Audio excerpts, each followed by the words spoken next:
This meeting of the October 4th Board of Education meeting is now called to order. I'd like to welcome everyone present and those viewing this meeting. The Wichita Public Schools will be the district of choice in our region, where all students and staff are empowered to dream, believe, and achieve. If you'd now join me in a moment of silence.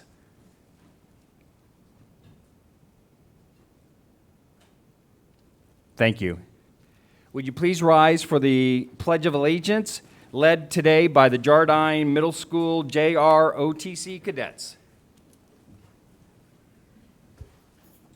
Carry colors. Forward march.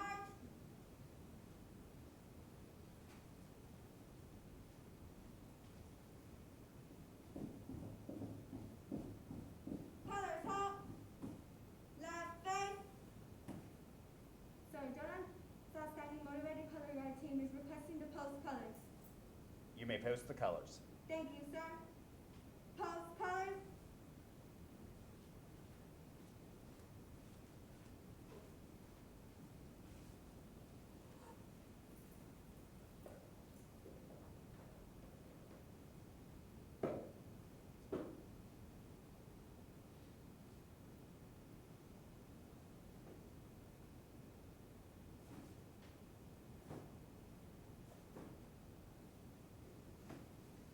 Present on.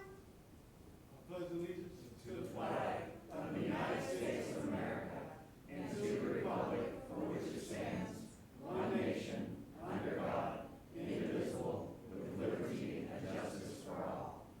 Order on. Squad dismissed.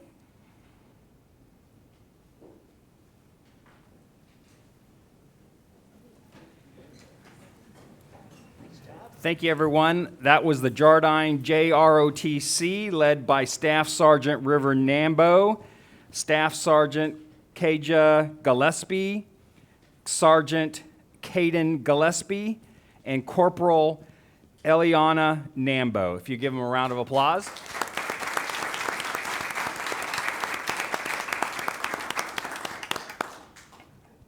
Patrick, next item, please. Next item, under reports, good news, 2021 Excellence in Public Service Awards. And before Wendy starts that topic, I just wanted to also recognize that we have special guests with us tonight. Troop 714 from Asbury United Methodist Church getting their citizenship award badge tonight. So welcome, and we're glad to have you.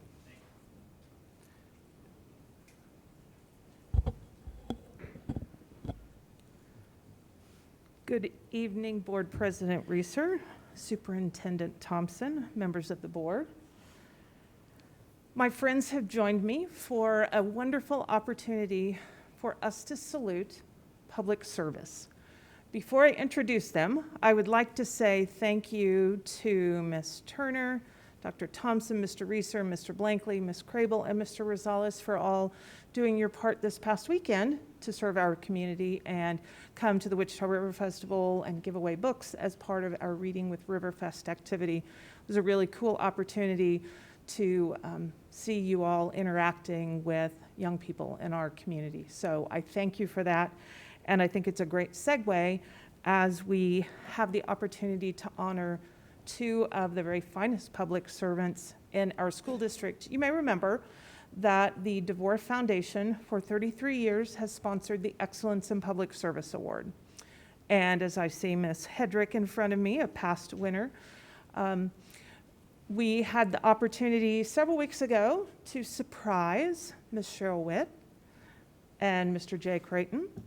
It's always kind of fun to sneak on people. And I think we did. I think we did all right. And surprise them at their workplaces before we have the opportunity to honor them on a larger scale publicly, which will happen a week from today, at the annual Excellence in Public Service Recognition reception. We couldn't miss out, though, on this opportunity to celebrate them at this Board of Education meeting. One other note I would make before we get into the important part of the business, you all may also remember that typically we have one honoree from the city, the county, and our school district every year. And COVID kind of turned the Excellence in Public Service Awards on its ear like it did so many other things. And so the DeVore Family Foundation graciously allowed us to honor 2 public servants this year, which is why you see these amazing folks over each of my shoulders, that we will have the opportunity to allow their nominators to say a few words about why they nominated them and the recipients to say a few words themselves. So we're going to start by inviting you all to celebrate Mr. Frederick J. Creighton, who is the athletic director at my alma mater, Wichita High School East. When Jay was nominated for this award, he was at Gordon Parks Academy, and Miss Kennedy, the principal at Gordon Parks, was his nominator. You'll hear from her in just a few moments. Mr. Creighton has been in our district for 14 years. That kind of longevity in and of itself is a testament to public service. He's been a coach. He is a former student in our district. So as I read his bio, he's got a long legacy of public service in the Wichita Public Schools while he was still a student himself. And I think that's really cool to see that that has started early and continued through his adult life. One of the hallmarks of the Excellence in Public Service honorees is that they not only have an extraordinary record of service within the district, but also in the community. And that's one of the things that the panel of judges really looks for, and Dr. Thompson is a part of that panel of judges. And so I could read a lengthy list of commitments to church, to professional organizations, to community organizations, to the base club at Horace Mann, to running clubs, to the YMCA. There is so much that Mr. Creighton has done that makes him a very worthy honoree for the Excellence in Public Service Award this year.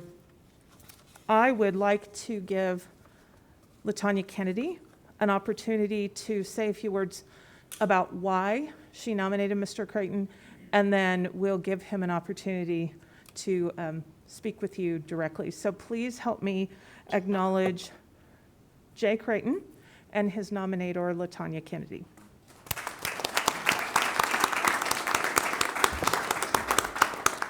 Good evening, everyone. Good evening, distinguished board members. It's an honor to be here. I am the principal of Gordon Parks Academy, as she said, and at the time, Mr. Creighton was my PE teacher. He has now been promoted to athletic director at East High, which to me is a testament of his hard work and dedication to our district. He started as a paraeducator, and here he now is in this position. So I commend him for that. And just as he worked hard at Gordon Parks Academy, making sure that students had anything possible in their means for a healthy lifestyle and healthy living, he mentored, he coached, he did everything. I began to kind of Facebook check him out too to see what he's doing privately. And isn't that what we do? But I checked him out, and lo and behold, he was just as active in the community. And so that spoke to his heart of servitude. And as you know, as a public teacher, that is the base of who we are. We are service-oriented. And I saw that in him. And once I was able to nominate him and I read the description, immediately he came to my mind. So it was an honor to nominate him. We were ecstatic that he received the award, and we actually had forgotten about it for a little bit, and then when it came, I was like, hey, it happened. And so again, thank you, Jay, for all of your hard work that you do, not only for Wichita Public Schools, but in the greater Wichita community, whether it is through church or any other social organization that you're working with. We appreciate you, and we're honored to give you this distinguished award.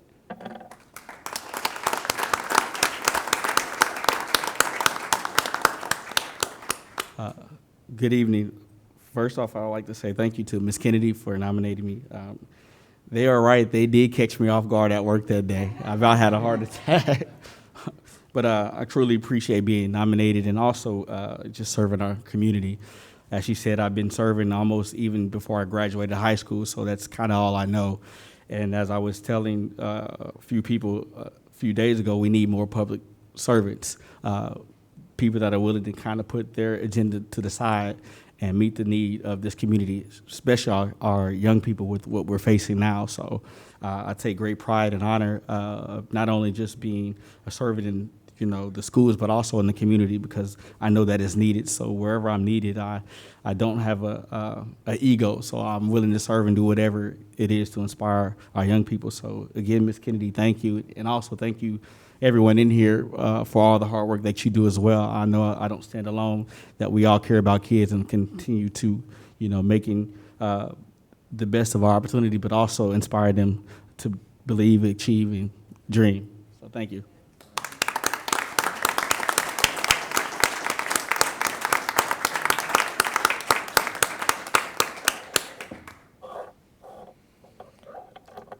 Cheryl Witt has been in our district for 26 years. It's an amazing career. She has been honored in the Distinguished Classroom Teacher Program as the Law and History Department Chairperson at Northeast Magnet, a lead teacher for social studies, advanced placement leadership, building work group leadership. She has an amazing legacy of service in the classroom and in the school building. She also has invested her time in students outside of class by leading the Student Ambassador Society, which no doubt is how she connected with Ms. Patty Stever, the Student Council at Northeast Magnet, the National Honor Society chairperson.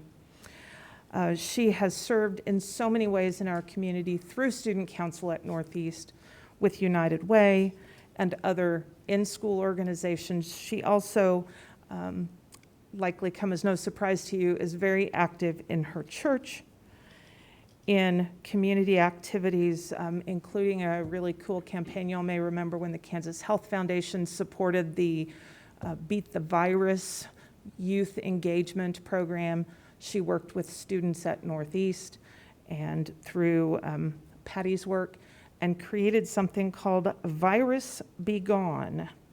And they created and delivered 300 care packages to families in need, which I think is really awesome.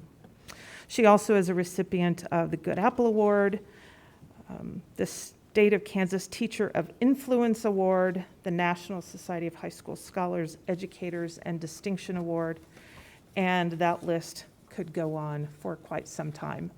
She was actually nominated by two different people, Mr. Matt Kreisman, her former principal at Northeast Magnet, who was planning to join us today, but got hung up at school with school duties.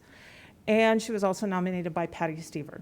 So it's my pleasure now to welcome both Patty to share a few words about why she nominated Cheryl Witt, and then to give you a chance to hear from Cheryl. So please help me welcome our second Excellence in Public Service honoree, Ms. Cheryl Witt. Okay, obviously I'm not Cheryl Witt, but I'm going to talk a little bit about Cheryl Witt. My name is Patty Stever. I get to serve as the Student Leadership Coordinator for the district, and something I love to do. And I'm not going to reiterate everything that Ms. Johnson went over, but I have known Cheryl for over 10 years in my position as a Student Leadership Coordinator, because she is the person that I work with at Northeast Magnet on leadership activities and service activities. I nominated Cheryl based on her long list of credentials and things that she has done, not only at the school academically, but also with our students in regards to leadership and community, as well as all of her involvement in our community as a whole.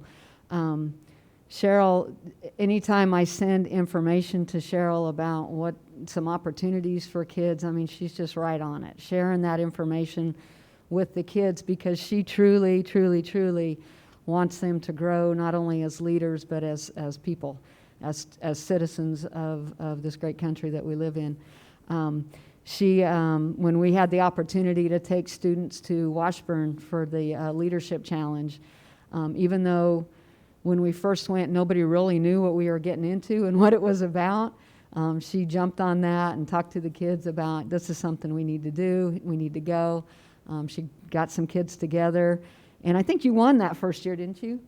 Didn't you guys? The second year. So, and it seems like every year since they've won an award with the students that she's brought up to Washburn. So Cheryl just is, you know, she's the epitome of leadership and service in our community. And I'm so blessed and privileged to have the opportunity to get to work with her over these last 10 years. And I don't think she's retiring soon, but hopefully we'll get to work together a little bit longer. So, Cheryl, I'm honored to be able to nominate you, and I am so grateful that the committee saw what I saw in Cheryl and picked her for this award. So thank you, Cheryl.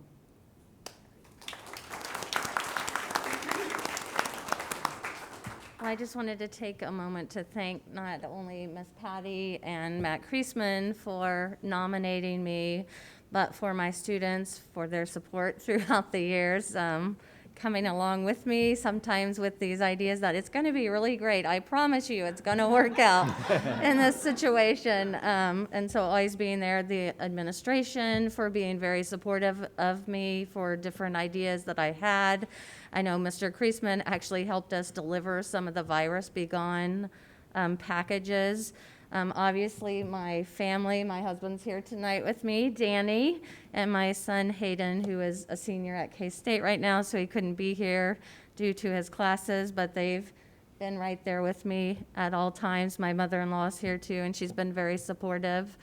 I appreciate the fact that the committee selected me because obviously it's not something you can do alone. It takes a group effort, and so it's always important to thank the people, I think, along the way who have helped you reach your accolades, because you couldn't have done it without them. I've had the pleasure of having Dr. Thompson's daughter and so in class, and she was very willing to come along with different activities with me as well. Obviously, the DeVore Foundation, KSN, and other people who have sponsored the event. And just, I feel so blessed to have received this award and know that I couldn't have done it without the help of the good Lord above. And so I'd just like to thank everyone involved and feel very honored that I was selected out of so many worthy other candidates. So thank you.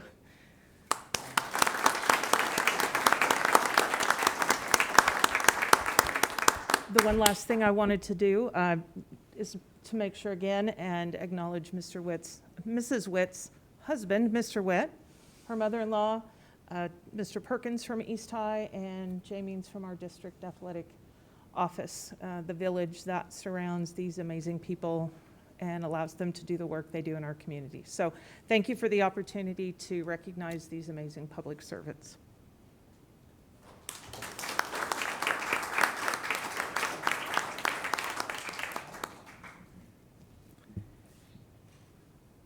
Thank you very much. Patrick, next item, please. Next item, under reports, Service Employees International. Welcome, Mr. Freeman. Good evening, everyone. President Reeser, Dr. Thompson, what was that, Ms. Edrick? I said good evening. Good evening. Thank you for having us here this evening to give a report. And I'd like to start off by saying that our members took part in the Women's March this weekend. It was a great showing, and we're glad people showed up and participated. And things are going as good as they can at this point. I'm getting a lot of phone calls about how thinly stretched people are, and issues that are sometimes out of everyone's control. But we're hoping that that'll be remedied in the future, and maybe we'll hear a little more about that this evening. But before I sit down, I'd like to address something. And I wasn't here last week, and I'm kind of glad, because I was thoroughly embarrassed for a good number of the speakers and their sense of entitlement. And, you know, I really need to put out there that our staff does not come to work to get beat up by your children or verbally accosted by parents. And these school board members don't make a salary, and they're doing the very best they can to make decisions that will protect your children moving forward. So I was just, you know, and I was embarrassed for them in a way that I was embarrassed for my mother when I was 10 years old and we were at a Kroger grocery store, and the clerk, who it was just her job to sell the eggs, would not sell my mother a half dozen eggs. And in fine Sherry Freeman form, she said, okay, go ahead and ring up the eggs. And after they'd been rung up and got a little ways down the conveyor belt, she picked up the dozen eggs, ripped the carton in half, and smashed 6 of them all over the belt, and we were promptly escorted out of Kroger's. But what I'm seeing is an awful lot of this behavior from parents, from students that don't want to wear masks. And guys, we're just doing it to protect one another. But I have to say, there is a huge amount of students that are doing a great job. A lot of those students, when I walk in the buildings, they have their masks on. They're not complaining. And it seems to be a problem that mostly the parents have. So if you're worried about your child's acne, maybe you should feed them a little more broccoli than McDonald's, because it's probably not the mask. Those masks are there to protect their neighbors, their friends, and our staff members, so that we can continue to keep our schools open. We can continue to keep our businesses open. And it would be a whole lot easier if folks would get vaccinated. And the very last thing I would like to address is for those in our community who feel like they need to solve their problems with guns. I think it's important that we have some certain areas in our society that are off limits, and that is our schools. When you have a beef with someone else and you completely disregard the other students in that building and shoot towards a building, you have to remember that you're attacking a community, not just the person you're shooting at. And I think that everybody can make a reasonable movement towards making sure that our schools are safe places and that actions like that are not taken. And that's all I have. I doubt you guys probably have too many questions, so I will be on my way. Thank you, Mr. Freeman. We do have one question, Esau. I'll bet I got an answer. And I apologize, Ernestine, I should have been looking up. Ernestine? Well, I really just wanted to add, and that is, it's not the majority of the parents. It's Right. not even a huge majority of the parents. A huge majority of the parents are supporting the masks. It's a few, and I'm even finding it sometimes as community members that don't even have any child in the public schools that are making a lot of the noise that are masked. And I'm with you that I'm astounded at how the kids are just doing it, and they're not making a flack. They're doing it. And I just appreciate so much your staff. And I believe it was yesterday was National Custodians Day. Mm-hmm. So I really appreciate all the cleanup and the disinfectant and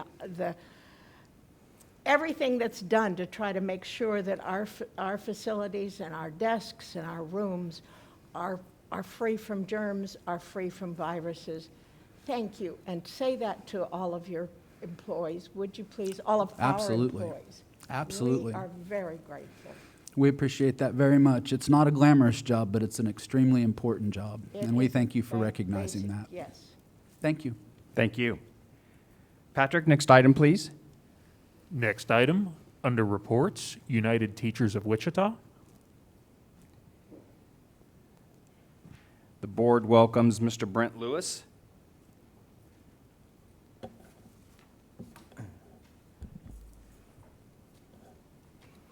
President Reeser, Dr. Thompson, members of the board, Brent Lewis, President of United Teachers of Wichita.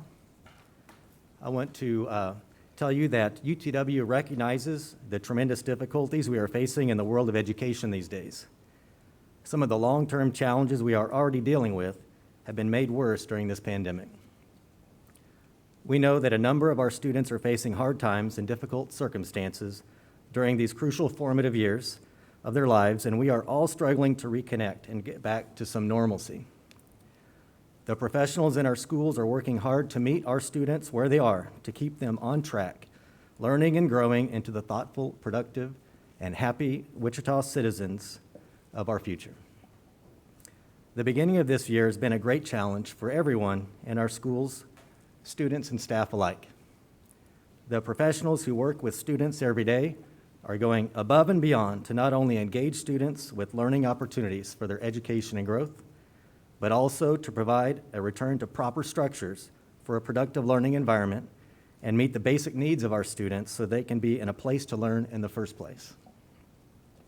This is normally a demanding job, with limited time to keep up with regular duties and family life. Now, with all of these additional demands on our schools, our educators have been stepping up to meet the challenge to the point of real and lasting exhaustion. With a shortage of teachers and substitutes, we are giving up precious planning time on a regular basis during this pandemic to cover classes, which means taking even more work home or figuring out what we can make peace with not getting done right now. Even under the strain this pandemic is putting on our schools, we are pushing forward with all of our other duties as if under normal circumstances. It is extremely important to recognize the pressure this is putting our people under with most of the school year still to go. I want to thank you for listening to our educators and responding with some relief with a little more precious time for them to work on what they needed to during our last in-service. The number one thing educators do not have enough of during the school year is time. This is especially true now that we have more on our plates than normal, and many are sacrificing this precious planning time to cover classes or take on more students. Every way you can provide relief with time or take something off of our plates to keep up with the demands of such a difficult school year makes a big difference. We recognize that long-term solutions for this problem will take time to sort out. We do believe that addressing the sub-shortage, even in limited ways right now, is a major step in the right direction. When the work gets more demanding, it must get simpler. It must be more focused on what really matters to get the job done. This is going to be a tough year, and we appreciate your response to the needs of our professionals who will get the job done in our schools. Thank you. Thank you, Mr. Lewis. Patrick, next item, please. Next item, under Public Communications, none submitted. And next item. Next item, under Education, Every Student Future Ready Strategic Plan. Goal number 1, increase graduation rates. I'll now turn it over to our superintendent, Dr. Alicia Thompson, to introduce this topic. To President Reeser and Vice President Mr. Blankley, we are ready to continue our conversations around our Every Student Future Ready strategic plan. This evening, we have the pleasure of discussing with you goal number 1, which is increasing graduation rates. And I have here with me my colleagues, Mr. Gil Alvarez and Miss Amanda Kingring. Thank you, Dr. Thompson.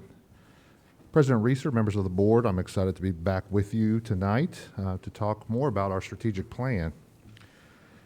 Tonight, Amanda and I would like to go deeper into strategic plan goal number 1, which is to increase graduation rates and what this means for our students and community. If you remember at the last BOE meeting on September 13th, we provided a more in-depth look at goal number 3, increased certifications and college credit.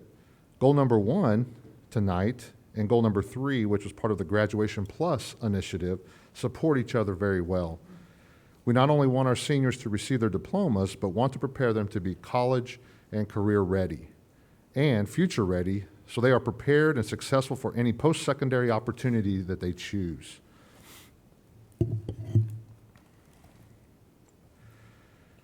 On the screen, you will continue to see these geared graphics as presented at last BOE meeting as we begin our Graduation Plus initiative. We would like our students to graduate with a diploma and 1 or more market value assets. You can now see how goal number 1 and goal 3 support each other for student success and prepare our students for college and career readiness. Tonight, our objective for our presentation include 1, review our graduation goal and indicators of success. 2, review the most updated graduation data for the Wichita Public Schools. 3, recognize the potential economic impact for our Wichita community by continuing to increase graduation rates. 4, understand the skills and characteristics of a successful Kansas high school graduate. And 5, understand how early warning systems can help educators keep students on track for success. You should have a packet as well with you that has not only the PowerPoint, but there's 2 handouts that we'll get to here a little bit later, but wanted to make sure you had an opportunity to grab those as well. Probably easier to see as a handout than it will be on the screen. So let's start with our strategic plan. So the information on the screen is specifically from our Volume 4 Ignite Learning Strategic Plan. You may notice that the graduation goal statement reads the same as any other volumes of our strategic plan, which is the high school graduation rate will increase from 74% to 80% by 2023. Later in the presentations, we will show you that we have met our graduation goal, but we know that the pandemic may have had an impact on our 2021 graduates, so we want to sustain our current goal of 80%.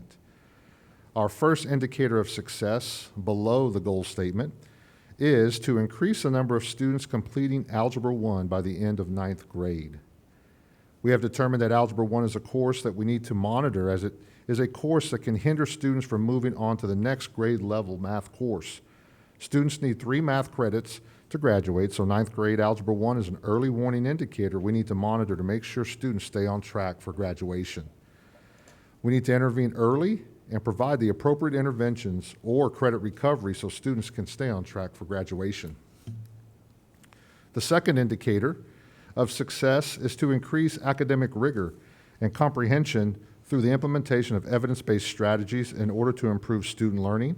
We must increase the level of students' active learning and engagement of the content.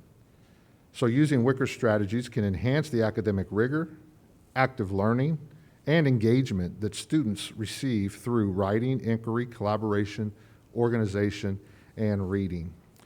Since the bullet number 2, increase academic rigor, is also an indicator for our strategic plan goal number 2, increase 3rd grade reading proficiency, we will bring back more information when we present on 3rd grade reading proficiency. For this presentation tonight, we will focus on the first indicator to increase the number of students completing Algebra 1 by the end of 9th grade. So now let's take a look at some quarter 1 Algebra 1 data by school year. Amanda will take us through this data dive. Amanda?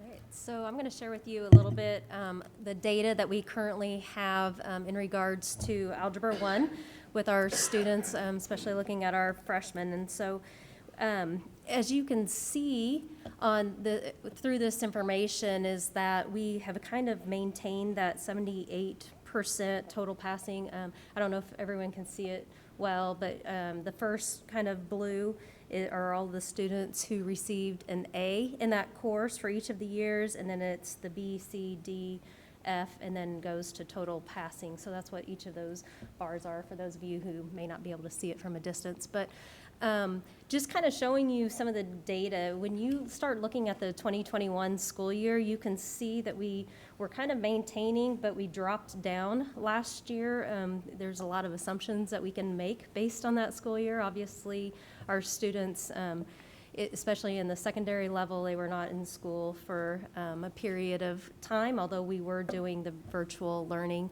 with our students, but we know the pandemic did take a hit on some of our students and looking at the learning loss. But the positive in all of this is that we see that we are recovering from that trend. And so if we're looking at our current data for the 2021-22 school year, we are back on that upward trend again. And so our data that we currently have shows that 77.7% of our students are currently passing in Algebra 1. This is not the final data, though, so I want to make that clear. This is just as of Friday because the quarter is not complete until a little bit later, until the end of October. So we're still pretty, like I said, we're doing great. It's not the finalized data, but it's the trend that we do want to see.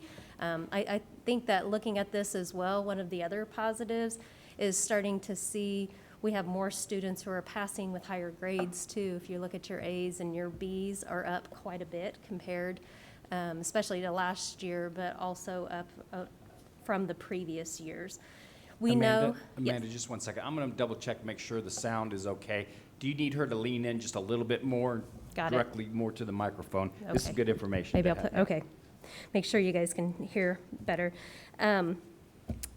And then, let's see, as far as credit recovery, that's one of our systems that we put in place for our students that do not pass. So if we see only like 77, 78%, we still have systems to recover for those that do not complete that credit. So we have learning centers as one of our interventions that we use for our students. We also have summer school for them to recover some of the credit. And those are just some of the ways that we make sure we go back and try to get some of those students, because we do know, based on what Gil said, this is one of our early warning indicators for students. So, Amanda, would you be so kind, or you or Mr. Alvarez, to talk a little bit about the tutorial program that's also available to students to support them with their Algebra 1? Yes, absolutely. We have a opportunity for our 6th through 12th grade using Revolution Prep homework help. It's an online tutoring program. We also have Wednesday night tutoring that is available at all of our high schools. We are working on a plan to make sure that all students, families, and staff know about this homework help. We also have the homework hotline that did not go away, so you can still call for help and homework, but we do think that by the addition of the online tutoring program, which is 6 through 12 with Revolution Prep, that will definitely help if you see some deficiencies and students need to either maybe have a tutoring session before a test. They can reserve a session on the online tutoring program that can definitely help them, or maybe they just need help right then. There's live sessions as well. So if they're at home, it's also during the day. So if they have an advocacy time or a period that they can do homework, they can get on their laptops and go into the homework help, which is on the students' Rapid ID portal. It's where they get all their applications. So it's an easy access to this online tutoring program that can definitely help. And we do encourage our students and families to push their students to get some online tutoring as needed, so we can continue to increase that number of 77.7% of our students passing to upper. Obviously, we would love 100%, but we'd love to get to above 85% as we continue to move through. So we definitely have supports to help with this. We did want to remind, this is Q1 data as well. So as you know, students still have Q2 to get the grade that they really want to the end of the semester. That's when we really know if they're going to need additional credit recovery. Right now, everybody's still good, but we're still tracking and monitoring our data to make sure that we can catch them early and provide the appropriate interventions. So that tutoring opportunity is a great support for our students as well. Thank you for reminding us to go over that, Dr. Thompson. Thank you. So the next part that we're going to talk about is, before we actually get into the graduation data, want to make sure you guys actually understand how the graduation rates are calculated. So for the graduation rate, how that is calculated, we start with the number of students who graduate in 4 years, and then we divide that by the number of students who entered high school 4 years earlier. So you're looking at your freshmen. It starts with their freshman year. They are the ones that actually create that cohort all the way up into the senior year.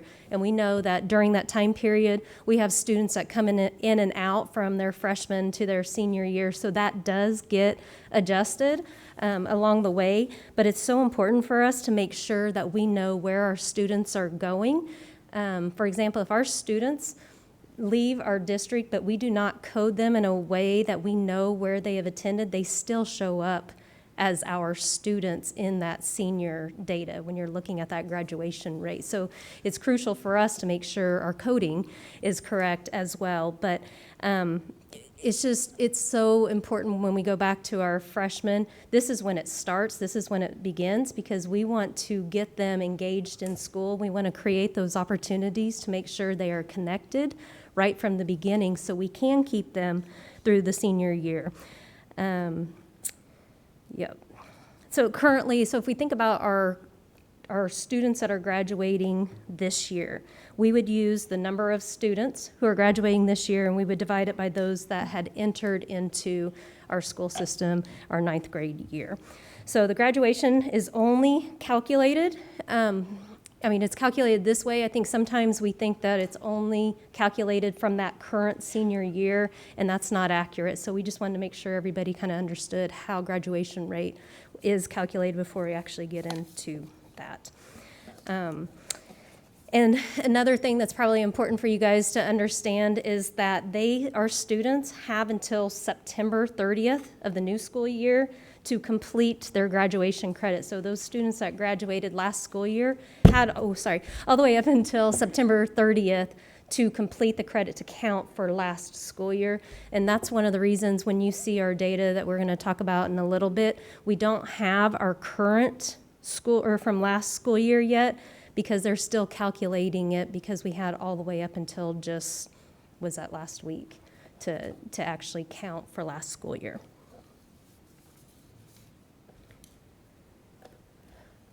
As Gil talked to you, our graduation rate for our goal, our target was 80%. When you start looking at the data, you will notice that we're starting from the year 2010 until all the way up to 2019, and then we're going to show you 2020 in a second. But prior to 2010, 2009 and on, they used a different formula to calculate the graduation rate at the federal level. So I'm not going to start talking to you about the data and the differences prior to that year. We're only going to start from 2010 until where we are currently. And remember that this information is based on that 4-year adjusted cohort formula, which are those students who completed high school in the traditional 4 years that it took based on the formula that I just shared with you on the previous slide. But KSDE does calculate and make available an adjusted 5-year graduation rate. So we want to make sure we recognize those students who persist and they actually graduate even though it is a year after their anticipated graduation date. So you do, the state does give both of that data. And then you can see where our graduation rate has gone over a period of time. So when we started at 2010, we're at 63%, all the way up to 2019. You can see that we have had some highs. We had a little bit of dip, and then we started going up again. We know that we were also battling some of the decline of the impact during that time because of financial pressures of our system, kind of in the middle of that decade. But then we start seeing the uptick when we start getting some more of that support, and that funding was restored to Kansas, some of those resources that we were starting to receive. And you can see our progress, and we're starting to see some of those positive results. So we're pleased to know, and we're, thanks to the dedication of not only our system and our staff and our teachers, but also the investment that was made in public education by the legislators and the citizens of Kansas. We are upward trend, and you can see that Gil just shared the year 2020. In 2020, you can see that we did meet our goal. We had a nice increase to where we are from 2020. We do not have, again, the 2021 school year because it's still being calculated. So hopefully we will see that data and we will have that soon. We do anticipate that there may be a little bit of change because obviously it was a COVID year, like Gil also stated at the beginning of the presentation. We know that we were battling some issues. And so because of that, and we know that there could be some changes, we still want to keep our goal at 80% because we want to maintain that. Obviously, we want to go higher. We want to see that progress every single year, but we are not ready to adjust quite yet until we see the effect that maybe COVID had on our students for last school year. So we're going to maintain that. This is this slide kind of gives you information. It's broken down the comparison between our male and females, and then it goes down specifically into each of the subgroups. So I'm going to take a time because I know it's hard to see for some of you to really point out some of the data points. We know that our females graduate at a significantly higher rate than our males, but the growth of our graduation rate for our males increased by 7.3% points compared to the 5.8% for our females.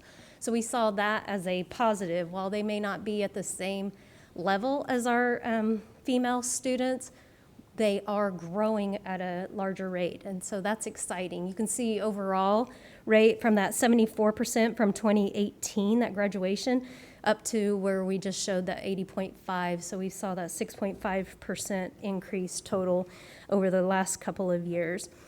If you start looking at all of those subgroups, and you can see the green arrows are everywhere that we increased in each of the subgroups. The red arrows are down where we decreased. But the positive is 18 of those 22 subgroups, we saw an increase going in the positive way, in a positive direction. So that's really exciting. Some other things to point out when you start digging into the data is that we have no graduation gap between our white females and our minority females. So while our white females are at 83.8%, our African American females are at 84.1%, Hispanic females 85.9%, multiracial at 84.9%, and Asian females at 91.4%. So that's another positive we wanted to highlight of this data. Also, when you start looking at increases and percentages, we've got some really good growth in a lot of our areas, but we thought we would even just take it even at a high 7%. So if we start looking at anything that's at a 7% increase or above, you're going to see that increase with our white females at a 7.2% increase. Hispanic males, they went up 11.6%. Hispanic females, 8.2%. Native American males, 12.5%. Asian males, 7.6%. Multiracial males, 7.2%.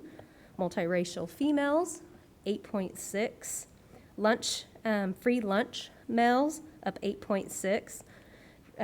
Reduced lunch females, 8.8%.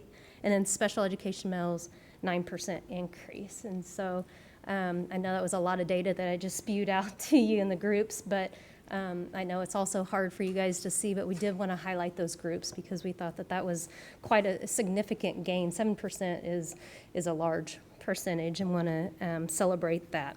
So while we're excited to see all of these gains, but we're not satisfied because we know that we still face challenges to accelerate the graduation growth of certain subgroups, especially during the time of the possible learning loss that we talked about due to the pandemic. So in other words, while we're celebrating this and we're really excited, we know that we still have a lot of work to do and that we're going to continue to work hard to see that progress.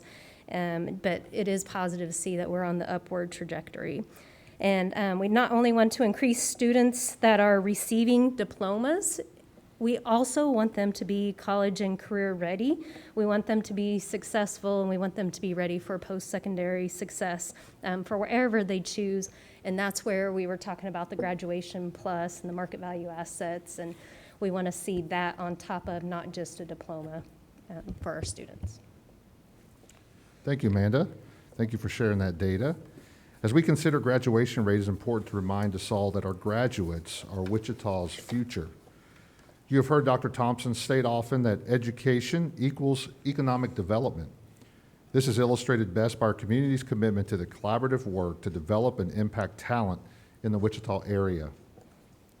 Today, Wichita Public School students represent more than 50% of the students in Sedgwick County. In fact, since our first graduating class in 1879, more than 200,000 Wichita Public Schools graduates have shaped Wichita's legacy. Our graduating class is annually the single largest source of future workforce in our community, so the imperative of our graduation goal is not just important to our district, but to the community overall. So let's take a look on how graduation rate impacts our local economy. This is also a handout that's in your packets if you want to follow along for that particular handout, because there's a lot of information that's on the screen. It is important to understand the potential economic impact for our Wichita community by continuing to increase graduation rates. Continuing to increase our graduation rate to 90% has an impact to our Wichita community and could mean about 470 additional graduates, $4.7 million in earnings or additional income.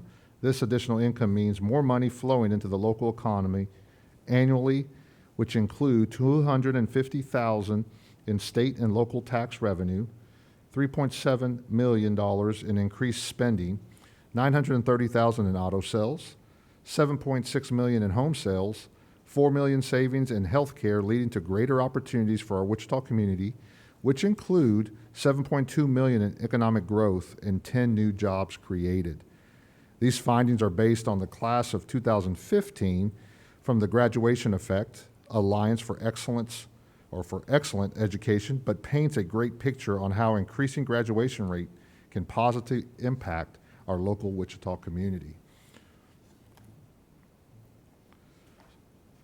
Dr. Randy Watson, our Commissioner of Education, conducted listening tours a few years back and reinforced it at his current Kansas Can tours across the state and collected feedback on what school districts and businesses wanted to ensure that students were equipped with by the time they graduated from high school. This definition was established from the feedback. So the definition on the screen, a successful high school graduate has the academic preparation, cognitive preparation, technical skills, employability skills, and civic engagement to be successful in post-secondary education, in the attainment of an industry-recognized certification, or in the workforce without need for remediation.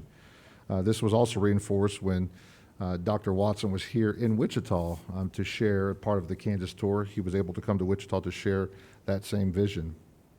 The definition shows the importance of preparing students to be college and career ready. We must consider educating the whole child when preparing our students for graduation and post-secondary success. It is not only about academic preparation, which is what we focus on, but includes cognitive preparation, technical and employability skills. State assessments alone will not measure the success of the whole graduate, but understanding what makes a successful Kansas high school graduate gets us closer to preparing our graduates to be college and career ready and for the real world. Gil, I'm going to have you reread that last statement. To me, that's very critical. State assessments alone will not measure the success of the whole graduate, but understanding what makes a successful Kansas high school graduate gets us closer to preparing our graduates to be college and career ready and for the real world. In the Kansas Association of School Boards article posted on September 30th addresses why are the number of students actually succeeding in college higher than indicated by state assessment levels. First, high school students take these tests as sophomores. This gives them time to work on any deficiency needed to get them prepared for college and career readiness. Second, as noted, these are quite rigorous tests. A high level 2 on the state assessment may mean a student can succeed in college, but a level 3 and 4 indicates the student is even better prepared. Third, it is becoming clear that academic preparation is only one of many skills that influence success. Most people know examples of students who may not have had the best grades in high school, but focus and work hard to do well in college, while straight A students can fail or not persist through college. The article also states it appears many students who score below level 3 and 4 on the state assessment are successful in college anyway. This is why we can't use state assessments alone to measure student success and post-secondary success, is why it's a graduate, it's a holistic approach of what skills are needed for students to be successful and prepare them for the next level for post-secondary success. So what does academic preparation mean from the actual definition? Academic preparation refers to the level of performance on academic assessments and college readiness exams for full admittance to post-secondary institutions without the need for remediation. An example of cognitive preparation refers to the higher levels of thinking, like problem formulation, research, interpretation, communication, precision, and accuracy. We want our students to think at higher levels, processing, analyzing, and synthesizing information. Our technical skills refer to the achievement of an industry-recognized certification that enables students to advance in a career pathway. This should sound familiar because this speaks to our strategic plan goal number 3 that we presented at last board meeting, to increase certifications and college credit, and our Graduation Plus initiative with market value assets. At our last presentation, we discussed 27 career pathways and 7 career areas that we offer for our students in the Wichita Public Schools. These career areas are agriculture, business, design, production and repair, family and consumer sciences, health, media and information technology, public service. We even have offering financial literacy as a required graduation credit. And the last, employability skills are determined by 4 areas, basic skills. This is what we know when we also talk about education. The basic skills are, we want a student to be able to read, write, listen, speak, and do math computations well. But critical thinking skills are also important, creative thinking, problem solving, and reasoning. The third one, interpersonal qualities. This is social awareness, self-awareness, responsible decision-making, self-management.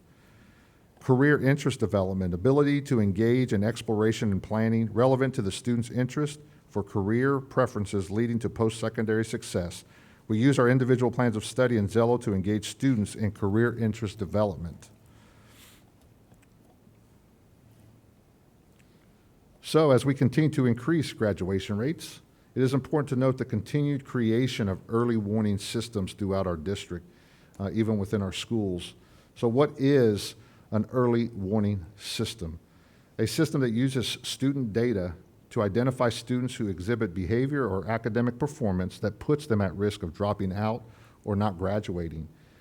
Creating early warning systems has become an effective way to keep students on track for success. Monitoring early warning indicators is a tool that combines multiple indicators to help educators keep students on track for success. Some of the data include coursework, attendance, behavior, assessments, and social emotional learning, also known as SEL. These warning indicators address not only dropout prevention, but also challenges that can impact graduation rates like chronic absenteeism, disproportionate discipline, on-time graduation and college persistence, course completion and mastery of standards, support planning and tiered intervention, mental health and wellness. So what are the 5 ways to use early warning indicators to promote student success?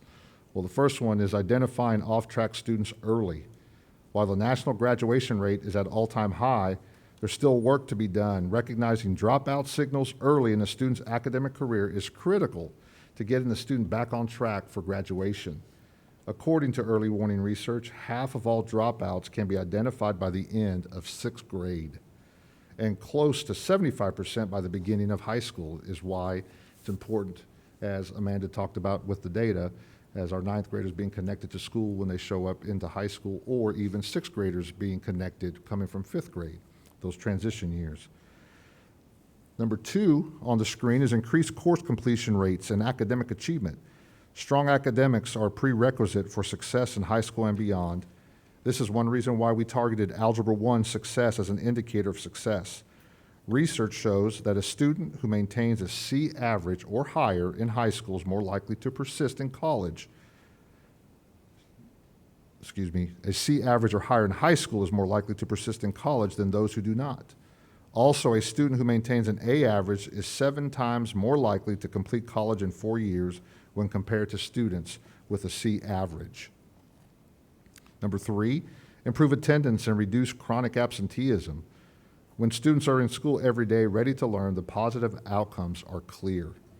High attendance is connected to stronger academic achievement, more positive social emotional skills, and decreased risk for dropping out. That's why we must renew our focus on chronic absenteeism with the help of our families and the Wichita community. It's not just about our schools tackling chronic absenteeism, but we do need the help of families and the community as we look at ways to make sure that students are staying in school. 4, address trends in student behavior before interventions are necessary. Negative student behavior is a strong risk indicator that nearly every district monitors, including the Wichita Public Schools. Disciplinary incidents such as referral, suspension, and expulsions increase the likelihood that a student will drop out of school. Some of our students have found it difficult to return to school and meet expectations after a long layoff due to this pandemic. So teachers do a phenomenal job and are finding that they are having to teach and reteach behavior expectations on a more frequent basis. The 5th one and the last way to use early warning indicators is measure and promote students' social emotional learning skills. Students' successful educational experience transcends core academic skills and content knowledge. Today's schools and districts are focused on supporting students' social emotional learning skills such as growth mindset, social awareness, and self-management as a lever to improve academic performance, behavior, and attendance. And I'm going to slide in here, if you don't mind, Sure. Mr. Alvarez, because I think it's important before you go to that last slide, to say that the graduation rates did not just happen because it was just an accident. There is a strong infrastructure that has been built to wrap around children to be able to continue to see what you're seeing.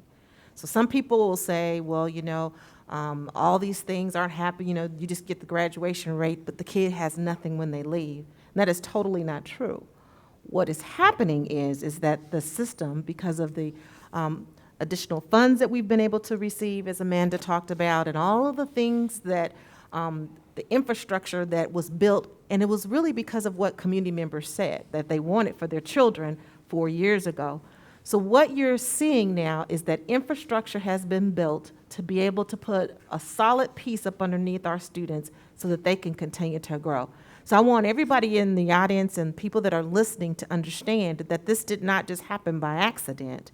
It really was intentional how this was built and how we'll over time be able to sustain this and be able to continue to move our graduates forward. Thank you, Dr. Thompson.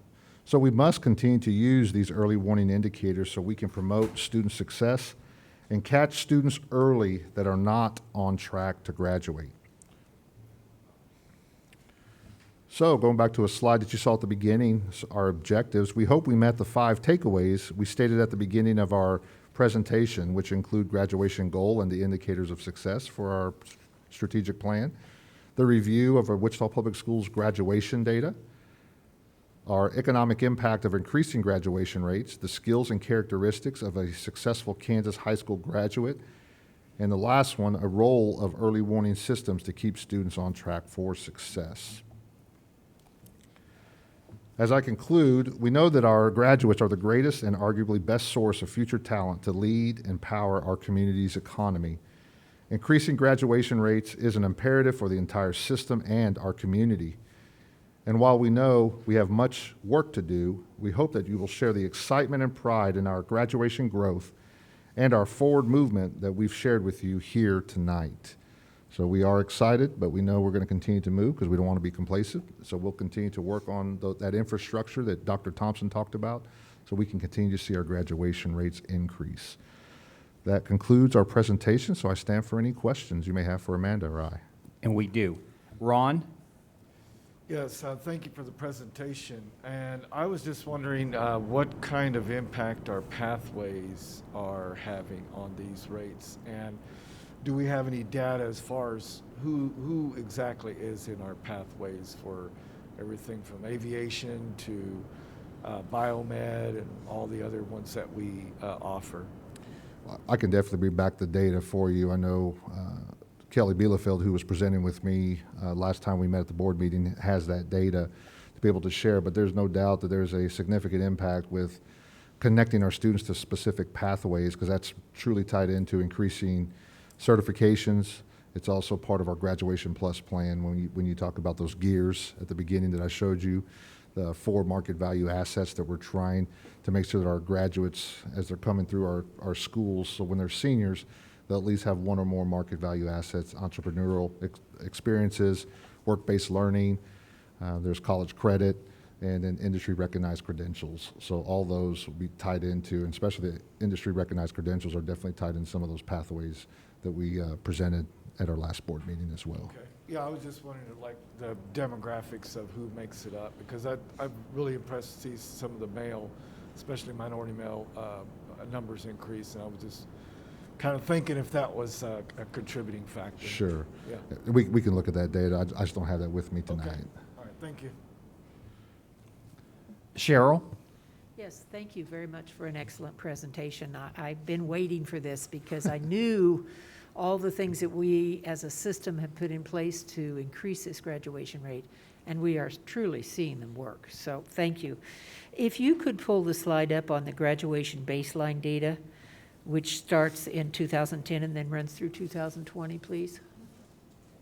Yes, that's the one. Because I think it's significant that we realize this whole piece of how we count students changed in 2010. And you explained it very well, that we now look at cohorts starting as freshmen, moving all the way through seniors. So we have to go in and find kids that have left the district for whatever reason to see if they're still in school and all that. But I think it's very impressive for us to understand that we started off in 2010 at 63.1, and last year we were at 80.5. That's a 17.4% increase in 10 years. Something changed in the system. It didn't, as Dr. Thompson said, it didn't just happen. And, you know, the pathways being developed, the learning centers going into every school, every high school, those early intervention pieces with support, those are showing great progress for us. Do you happen to know, ballpark, what the Kansas graduation rate is? I don't know the. Okay. I think it's around 89, but I wouldn't say that for sure. I was supposed to say upper But I 80s, think but- we have to realize Wichita is 11% of the whole population of the state. So when we go up, the state goes up. And the fact that we've gone up this much, and the state really can't claim that same kind of percentage of moving. It would be interesting to just see that in comparison the state to Wichita, because I think you're going to see a very different percentage in the state increases in graduation as opposed to Wichita Public Schools. That's good news. I have one other question, and that is on the flyer that you gave us that has the graduation rate piece on it from all the subcategories. That one, thank you. Because we see red arrows in the girls, the American Indians and Pacific Islanders and Asian. And from long ago, I think our percentage of Pacific Islanders is extremely small. Is that correct? That is correct. You have to have about 30 students to make up a subgroup. So you could have a group of 30 that would constitute some data points like this, but I'm not going to, I don't know if we only have 30 Pacific Islanders. Yeah, but it is we don't lower have than very normal. many. So it doesn't take very many kids to not do quite as well to change that percentage dramatically. Is that a fair statement? That is a fair statement. If you And if I you look think at the that's males. fairly well true in all three of those categories. We have the students, we have more than the 30 that you count, but we don't have, those are our smallest numbers of subgroups of students that we have. Is that a fair statement? That is a fair statement. That's Yeah. why you see NA for the males, Pacific Islander, because we don't have 30. Because we don't have 30. Correct. Yes, we may have 15 or 20, but we don't have 30 and by the state's rules. That's the reason a lot of the smaller districts' numbers will look very different because they don't count, because they may not have 30 special ed kids or whatever. In special ed, because we've known for a long time our special ed kids, we needed to push hard and give them something different to bring them up.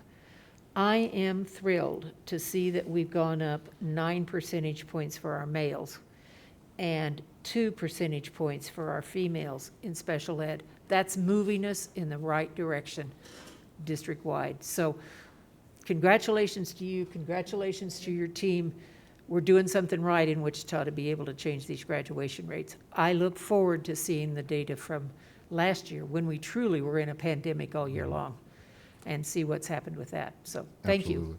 Just a quick shout out to Vince Evans and his student support services team, because they've created a Within Reach specifically targeting special ed students, and some of the stories that were shared of appreciation for them going out and actually going to homes to say, hey, you still have an opportunity during summer school to complete these credits. You actually have until September 30th, which was last week, to be able to do that. And they've put together a great plan to help our special education students graduate So they, I can't remember the exact numbers that they had, but it was significant that they got back to summer school in order for them to continue finishing their courses for graduation and ended up graduating at the summer graduation.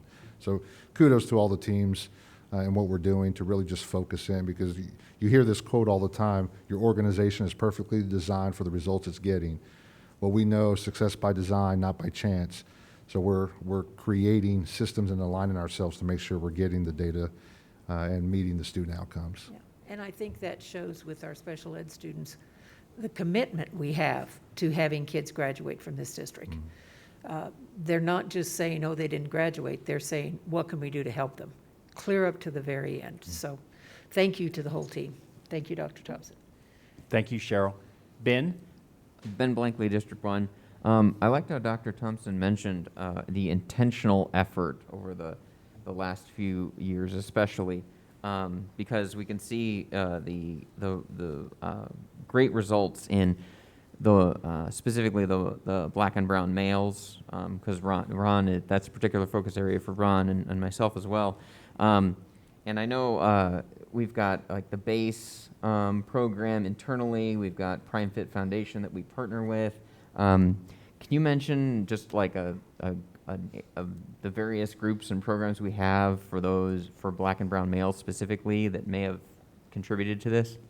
Well, I know the Prime Fit and BASE, because our BASE program, our students haven't quite got to the senior year yet, but really putting a focus on our males of color within the BASE program is definitely providing a kind of school is cool, but pushing them and showing them that even getting B's or better is definitely going to help them to continue to graduate, but showing that together we can do this as well. So there are some things that we're specifically, but I think it all comes down to really monitoring the data of all our subgroups to make sure that they are on track for success.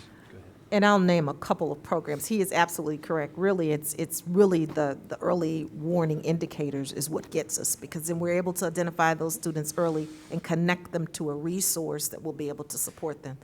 I'll mention just a couple that comes to mind, my little elementary brain. JAG would be one particular program. Do You Want to Live or Die program by David and Lynn Gilkey would be another particular group. Ready to Impact. Ready to Impact, which is Mr. Love and Rhonda Hicks. Rise Up for Youth. Rise Up for Youth. That's Do You Want to Live or Die? That's David and Lynn, but she's got the girl group too. So that's the two pieces. We've used Real Men, Real Heroes. Yeah, Real Men, Real Heroes, the Teen Heroes. So again, those are groups in particular that you ask about, boys of color that are young ladies as well, that engage in those particular programs. I will also give a kudos to AVID. AVID is another program that is specifically honing in on those first-time graduate, going to college kind of kids. And there's infrastructure in that particular program that also supports that graduation rate. So those are some particular programs that come to mind where you see a lot of students of color that are in, not just of color, but all the kids really. A lot of kids are in them, whether you're of color or not, but you see a predominant amount of students in those particular programs. Yeah, and I'd like to add 88% in Gear Up as well as some of those programs. 88% in Gear Up. We also have our Future Ready Advocates. Got to give them a shout out for what they're doing now. And our new program, which is the Future Ready Advocates. And I will tell you, these things happen because of the additional funding that was given to us. We didn't just stand around with the funds. We used the funds to build infrastructure to support students at all levels. And Gil was talking to us another today. Again, digging down to the next layer of students that need that additional supports with programming that at some point we'll have to come back to you and talk about that. But again, it's infrastructure building intentionally happening for kids to get to this data. Thank you. Thank you, Ben. Mia? Two things, Mia Turner, District 5. I wanted to speak on the early warning indicators. I actually have experience with that with all 4 of my boys. But the one that made the largest impact and the absolute most positive, it wasn't just, it was the teachers. But I have to say that at Northwest, it was a janitor, a security guard, the 12th grade counselor, and my son's wrestling coach that recognized that my son was starting to act out and trying to skip school, and they talked to him as if he was a person, you know, tried to find out things that was going on, and they actually helped to put him back on track as well. So I really appreciate Northwest for that. But the question that I have is, how are we going to better promote these career pathways? Because I love the idea of that. I mean, I didn't know anything about those things when my kids were in school, and I think if we get the word out, that will also help. If children and parents, the community knows that we have these things, that could be better used as a resource for everyone, especially the kids. But if we know it, we can, get our kids on those tracks. So I'd just like to know what we're going to do to better promote it.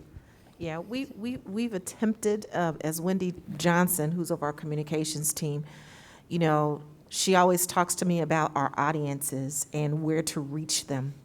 We reach people through social media, but there are people that don't use social media. How do we reach those folks? So we've got to do a better job of thinking about all of the audiences that we have to reach to get this information out, because this information has been shared like 1,000 times in our minds, right? But we are maybe just talking to the same people 1,000 times and not reaching some people that we really need to reach, that we're missing, I guess I should say it that way. And so there are some additional things that we've been talking about. We actually have a team with Kelly Bellafield, I don't know if he's in here today, that are going to be they're meeting with Wendy and team and really thinking about the audiences that we're missing, and then begin to think about different ways in which we get that information out. Because we have one of the most, our pathway programs is so rich and robust. And children have so many opportunities in our school district to be able to dream, believe, and achieve and receive whatever they want. Again, because of the additional funding that we've been able to receive to keep these things going. And we've got to figure out a way of who we're missing. So yes, we're working on that, and they're meeting now. We've done a lot of communicating, but evidently we're missing people, because every time we talk about this, people say, oh my God, I didn't know you guys were doing that. And we've been doing this for a while now, and everything just continues to get more robust, but we'll do a better job. Yes, and I would like to add to that, because we are currently talking about that as a secondary team with Kelly Bielefeld and his office of some ideas. And so we've already started brainstorming some more ways. We know currently we have our website on usd259.org, and you can go in and you can actually see all of the pathways. CTE has a website that you can go in and click on each school, and you can see all the pathways within the school. So there's your first easy way in. But we've already, we're talking about even looking at, how we do choices fair to find out about our schools, but doing a fair that's similar, for students to know and parents to know what's at each of the buildings as far as pathways. We're also looking at how do we start in the middle school level and the feeder patterns, and how do we start connecting our middle schoolers with our high schools, and then maybe doing some alignment with those feeders that start at a lower level. We've got a lot of brainstorming, a lot of ideas, so I'm glad you asked, because we are in the process of trying to find ways to advertise that better for everybody, so you do know what's happening. We're also willing to go out to community groups to talk about our career and technical education programs. So if anybody's listening that would like us to come out and speak to that, we'd be very, very happy and pleased to do so. Thank you, and thank you, Mia. And Mia is absolutely correct. Behind every graduation story is about 1,000 graduation stories of how our staff, our educators, help that student get to that point. So I appreciate her making that point. My question is, and part of the reason I had you read that statement again about state assessment, but I did not want to leave anybody with the impression that we don't take the state assessments lightly, and that we do have listed, and it's stated in our goal that academic preparation, content knowledge is in there. And so I wasn't trying to make sure anybody thought we didn't take the state assessments lightly, but yet it's only one component. I mean, when you look through this whole list, I'm sure when I was a student, I was probably a 2. I may have been a 1. I don't know. But there's late bloomers. There's people that need a little extra help to get them into a 3 and a 4, but that does not define them for what their ability is to do. My question is, I just want to clarify that. And then my question is, since we've already hit 80%, are we being cautious on this because of the fact that 2020 was a COVID year? We need to get our 21 numbers in so that we see that perhaps it needs to be adjusted. Is that accurate to say? That is accurate. We are concerned about the learning loss during the pandemic last year.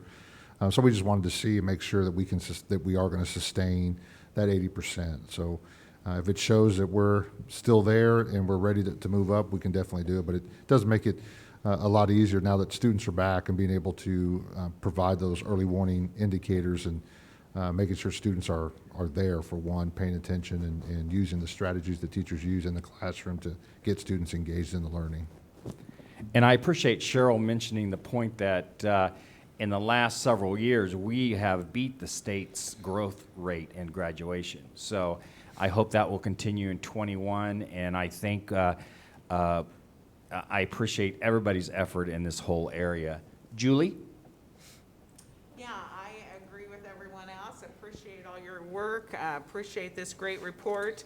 I think it's really exciting that we have already met our 80% goal when we set that as a goal for 2023, and yet we met 80.5 in 2020.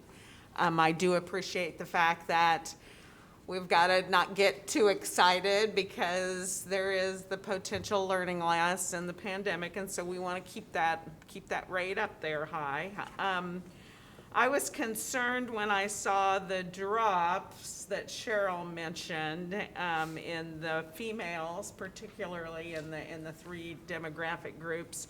But it does help me to understand that when I hear there may be only 30 students that relates to. So you could maybe have 1 female student that did poorly and bring those percentages down. So I was happy to hear that explanation. The one question that I have that I want you to speak about, Gil, is under the early warning indicators, number 3. I know even before the pandemic, we had discussions about being concerned about our absenteeism rate and, making efforts to increase that. A lot of things we were working on before the pandemic, and then the pandemic came and just blew a hole in a lot of stuff. But could you speak to the absenteeism issue, and are we doing better with that now that kids are excited to be back in school? Talk to me about that piece. Yes, chronic absenteeism is excused and unexcused absences. So when you add excused in there, and we're dealing with quarantines, and when we're dealing with illnesses, and we don't know if it's quarantine or not, so students may be staying home longer just to make sure they're not spreading, which is what they should be doing. That is going to impact our chronic absenteeism. So to be honest, we have a long way to go. We have some work to do when it comes to chronic absenteeism, but it's hard sometimes because you're trying to think of strategies. And I just think families need to realize that you can miss 3.5 days, or it's about 4 days. I wish I knew the exact number. It could be 4 days since the beginning of school, and you're going to be counted, excused or unexcused. You will be counted as a chronic or your student will be chronic absent or chronic absenteeism. it's not a lot of days when you talk about, because it's 10% of the days missed up to that particular point of the school year. So you're talking 4 days. I mean, that could be 4 days of sick. Well, if you're 4 days sick, that's excused, but you're still considered chronically absent because you've missed that 10% of the days. So it's just important that we need to get back as a society or a community and say, we need to push our students. I'm saying within reason because we're dealing with COVID. We don't want kids to come to school sick. Right, I'm not saying that. But if there's little things like, oh, my stomach hurts, we need to make sure that, is it real, or can they come to school, or I slept in, so I don't want to come to school. No, we need to make them come to school. We just got to do things to get our students back. But it's a bigger, we need support from the families and the community to make that happen too, because there's some variables that we can't control when you talk about attendance and chronic absenteeism, but we need to make our environments also where we pull kids back in and they want to be there. So making our schools engaging, connecting students, get involved in clubs, activities, fine arts, art, you name it. Just get involved in the school so students want to be there. But it's going to be a community rally for us to really get where we want to be with our chronic absenteeism, because it's still, but I will say it's high though because of the quarantine that we dealt with at the beginning of the school year as well. Once they quarantine, they're immediately chronically absent because even though it's excused. Well, and it definitely is a parental and community issue also, in addition to a school issue, and that everybody has got to be involved, and when kids aren't sick, to get them back to school, and also to get to school on time. Right. So, thank you. Yes. Thank you, Julie. Ernestine? Back on our list, this list here that had I am kind of blown away. 75% of our students, I understand, in this district qualify for either free lunch or reduced and free lunches, 75%. And look at that graduation rate for females in the reduced and free lunch, 94%. I'm just gobsmacked. It just really is thrilling, and I think that's exciting. I have a question that's not related to that. I just had to hoorah on that. I understand that we're trying to reach out to kids in middle school to see if they have interest in areas that we can then encourage them for some career paths later on. Is that correct?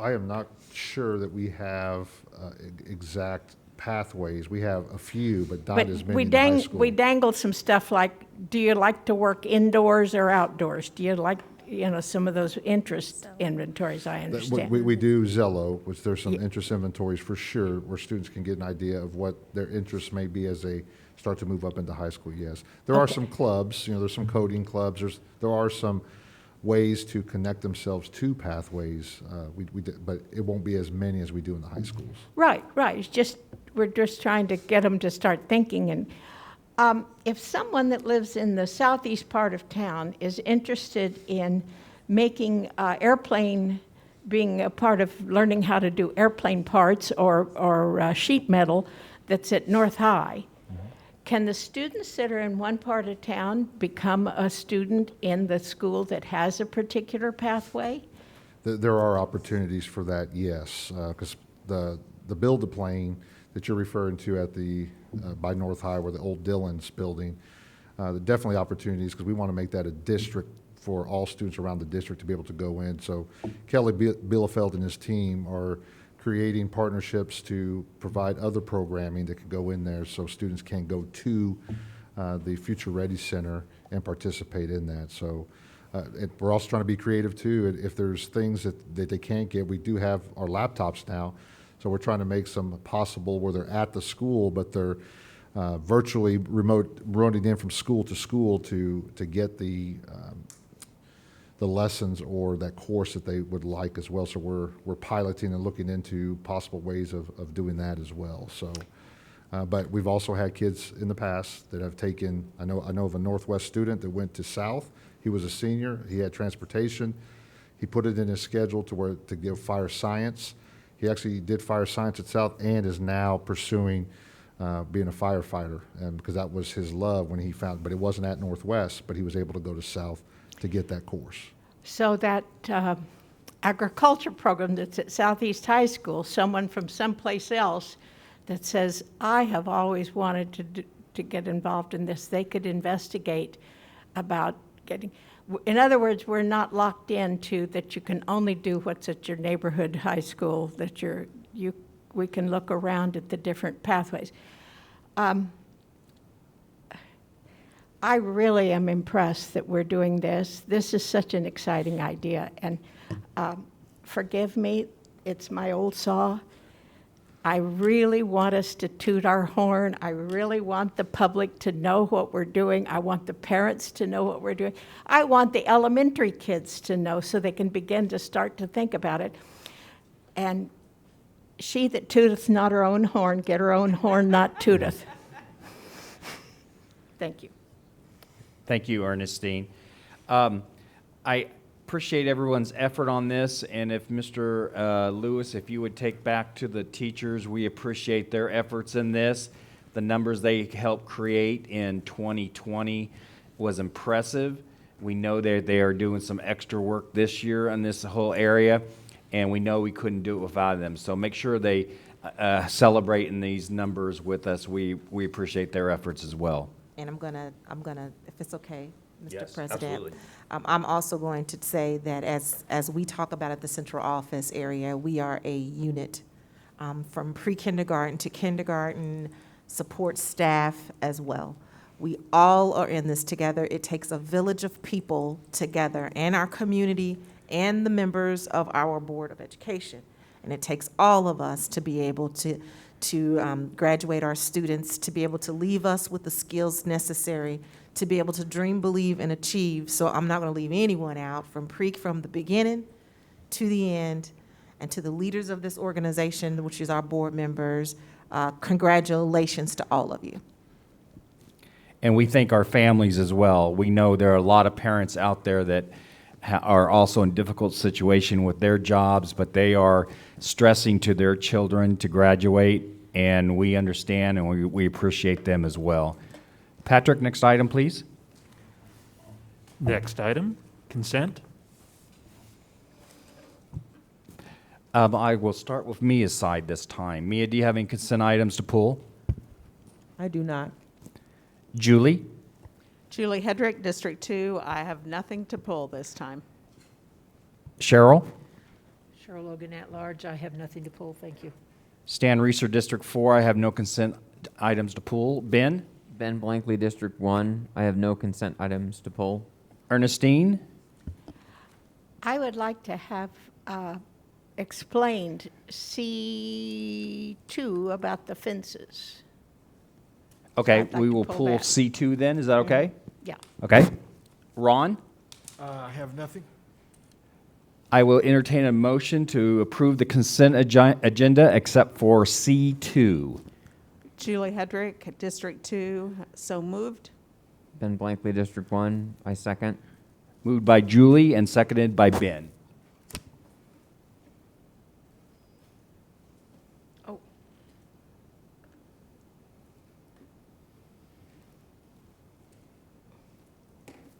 Motion carries 7-0.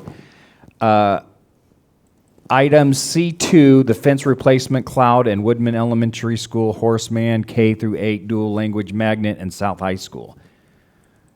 Ernestine? I just want to have it explained because I've had some parents that are saying, why do we have the fences and what's going on? And I just thought that let's tell them what's happening.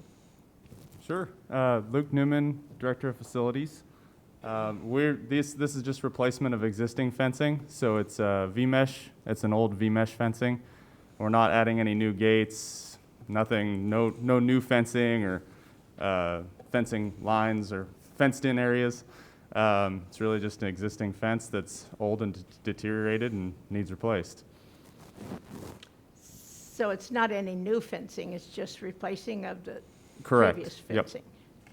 Okay, thanks. All right. All right. You're welcome. That was clear. Ernestine would like to move to adopt that item. I do. I move that we adopt that item. Is there a second? And Julie Hedrick seconds. I Oh. actually had the privilege of having this same question to Luke last week on the telephone. So Excellent. Unfortunately, I didn't talk to you about it also, Ernestine. Moved by Ernestine and seconded by Julie.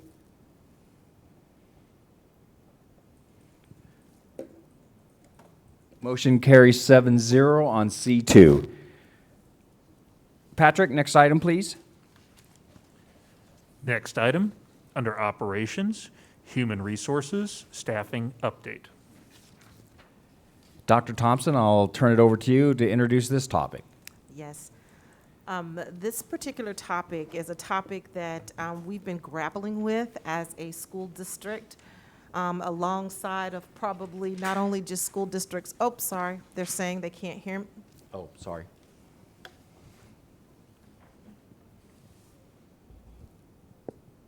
I'm not sure what she's saying. Maybe the computer screen Probably needs wanting to be change the changed. slides. Okay, there we go. Is that- Okay. Yeah, she said Yeah, that's what she was needs saying. to be done is the computer screen All right. changed. So, across the country, many school districts are having the same kind of concerns that we're having with staffing. And again, while we want to celebrate things when there's challenges, we want to bring those things forth as well so that we can all kind of grapple with this and try to work on solutions so that we can make things better as a school system. We have one of the most hardest working human resource division I have ever seen in my entire life. These are some of the most committed folks. They work from sun up to sundown to ensure that we have, what we can have, the best that we have to be able to offer to our staff. And so for that, I want to start out by just commending our human resources team and then introducing them. So I have with me my colleagues, Mr. Sean Hudspeth, and I have my friend, my beautiful friend, Jana. And I know she has a new last name. And that's what was getting me messed up because I was trying to get to the last name because all I know is Geist. So this is blowing my mind. So say your last name again. Jenna Shaban. Now, she just got married, so don't act like I don't know who she is because I do. And I love her very much, and she knows that. But that last name, I was going to say it, but then I was thinking, okay, I'm messing myself up, so then I was all discombobulated. So she knows I love her, but I'm going to get her a new name. So can I have a nickname if I can't say that? You What can am I just call supposed me to Jenna. Jenna's good. Jenna? Okay, everybody, this is Jenna. All right, thank you. For my colleagues, I'll turn it over to you guys. Thank you, Dr. Thompson, President Reeser, Dr. Thompson, Vice President Blankley, and board members. Thank you for allowing us to speak to you here for just a few minutes this evening. Again, I'm Sean Hudspeth, the Chief Human Resources Officer, and Jenna Shaban, Manager of Staffing and Recruiting. So it took me a while to get used to the new last name too. So I'd just point and say Jenna. So is there a problem in staffing? Absolutely. Is it just our problem? No. Think about the last time you and or your family visited a restaurant. You look around, you see sections closed, but it's right in the middle of peak busy times. They can't staff them. There's not enough people available. You check into a hotel like myself and a couple of my colleagues did as we went to a conference in Kansas City 2 weeks ago. And they say for the duration of your stay, you are not getting housekeeping due to staff shortage, unless you just absolutely request it. You go to the grocery store on a Saturday afternoon. There's 30 checkout lanes, but only 4 of them are open. You wonder why. Again, you sit and I listen to Ms. Logan talk about her personal experience waiting 20 minutes in a drive-through. She probably could have parked, got out, gone in, and got it faster, and then left and been on about her way. But these are just a few of the problems, and the problem is not just with USD 259, it's happening everywhere. In Wichita, in this region, and in this country.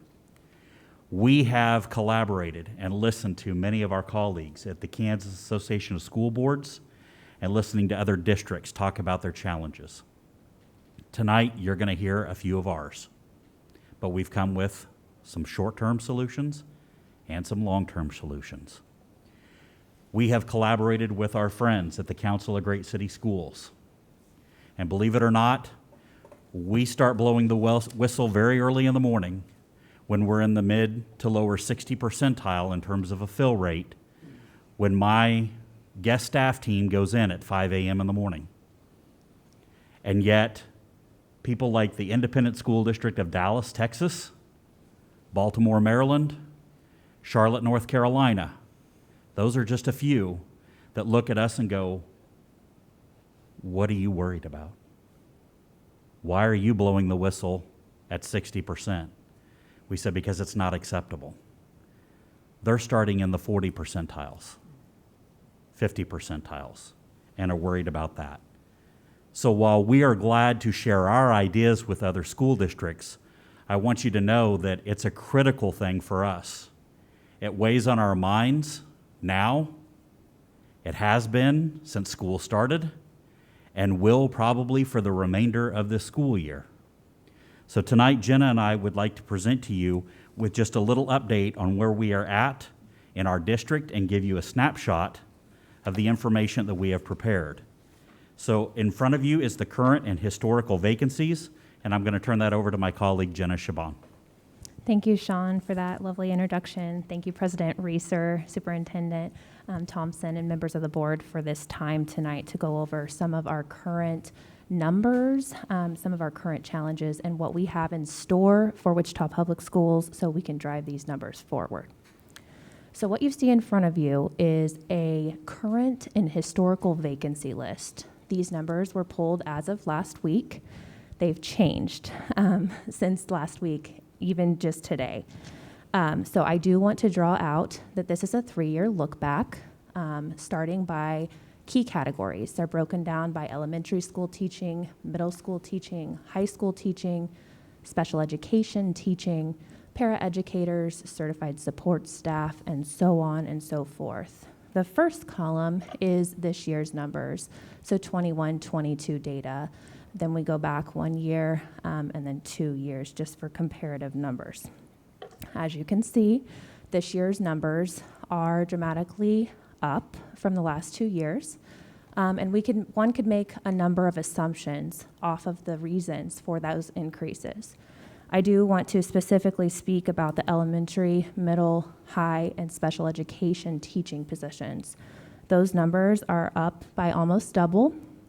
And I do want to recognize that the year 2020, 2021, and 1920 were stellar hiring years for us. Those numbers were probably the lowest numbers. They were the lowest numbers in the last 10 years. So you can definitely see a drastic impact that COVID had on the 21-22 numbers. These are taken at moment in time. Like I mentioned, they were pulled last week before I had to submit the report to Patrick. But we have received another 3 resignations or retirements since then, and 3 more positions have been posted. So I do want to reiterate what Sean did speak of, that we're not alone in these struggles, and that other districts have seen the same challenge across the board. I'm going to switch gears just a little bit to our guest staff. So those were vacancies for our benefited staff members. Switching gears to our guest staff. So these are our substitute teachers, and I've broken that down by elementary, middle, and high school. And I'm speaking on behalf of my colleague, Stacy McKay. So she's pulled these numbers, and this is as of last week as well. As of last week, we've received 5,528 requests for teachers, and we've filled 3,781 of those requests at the elementary level. That's a fill rate of about 68%.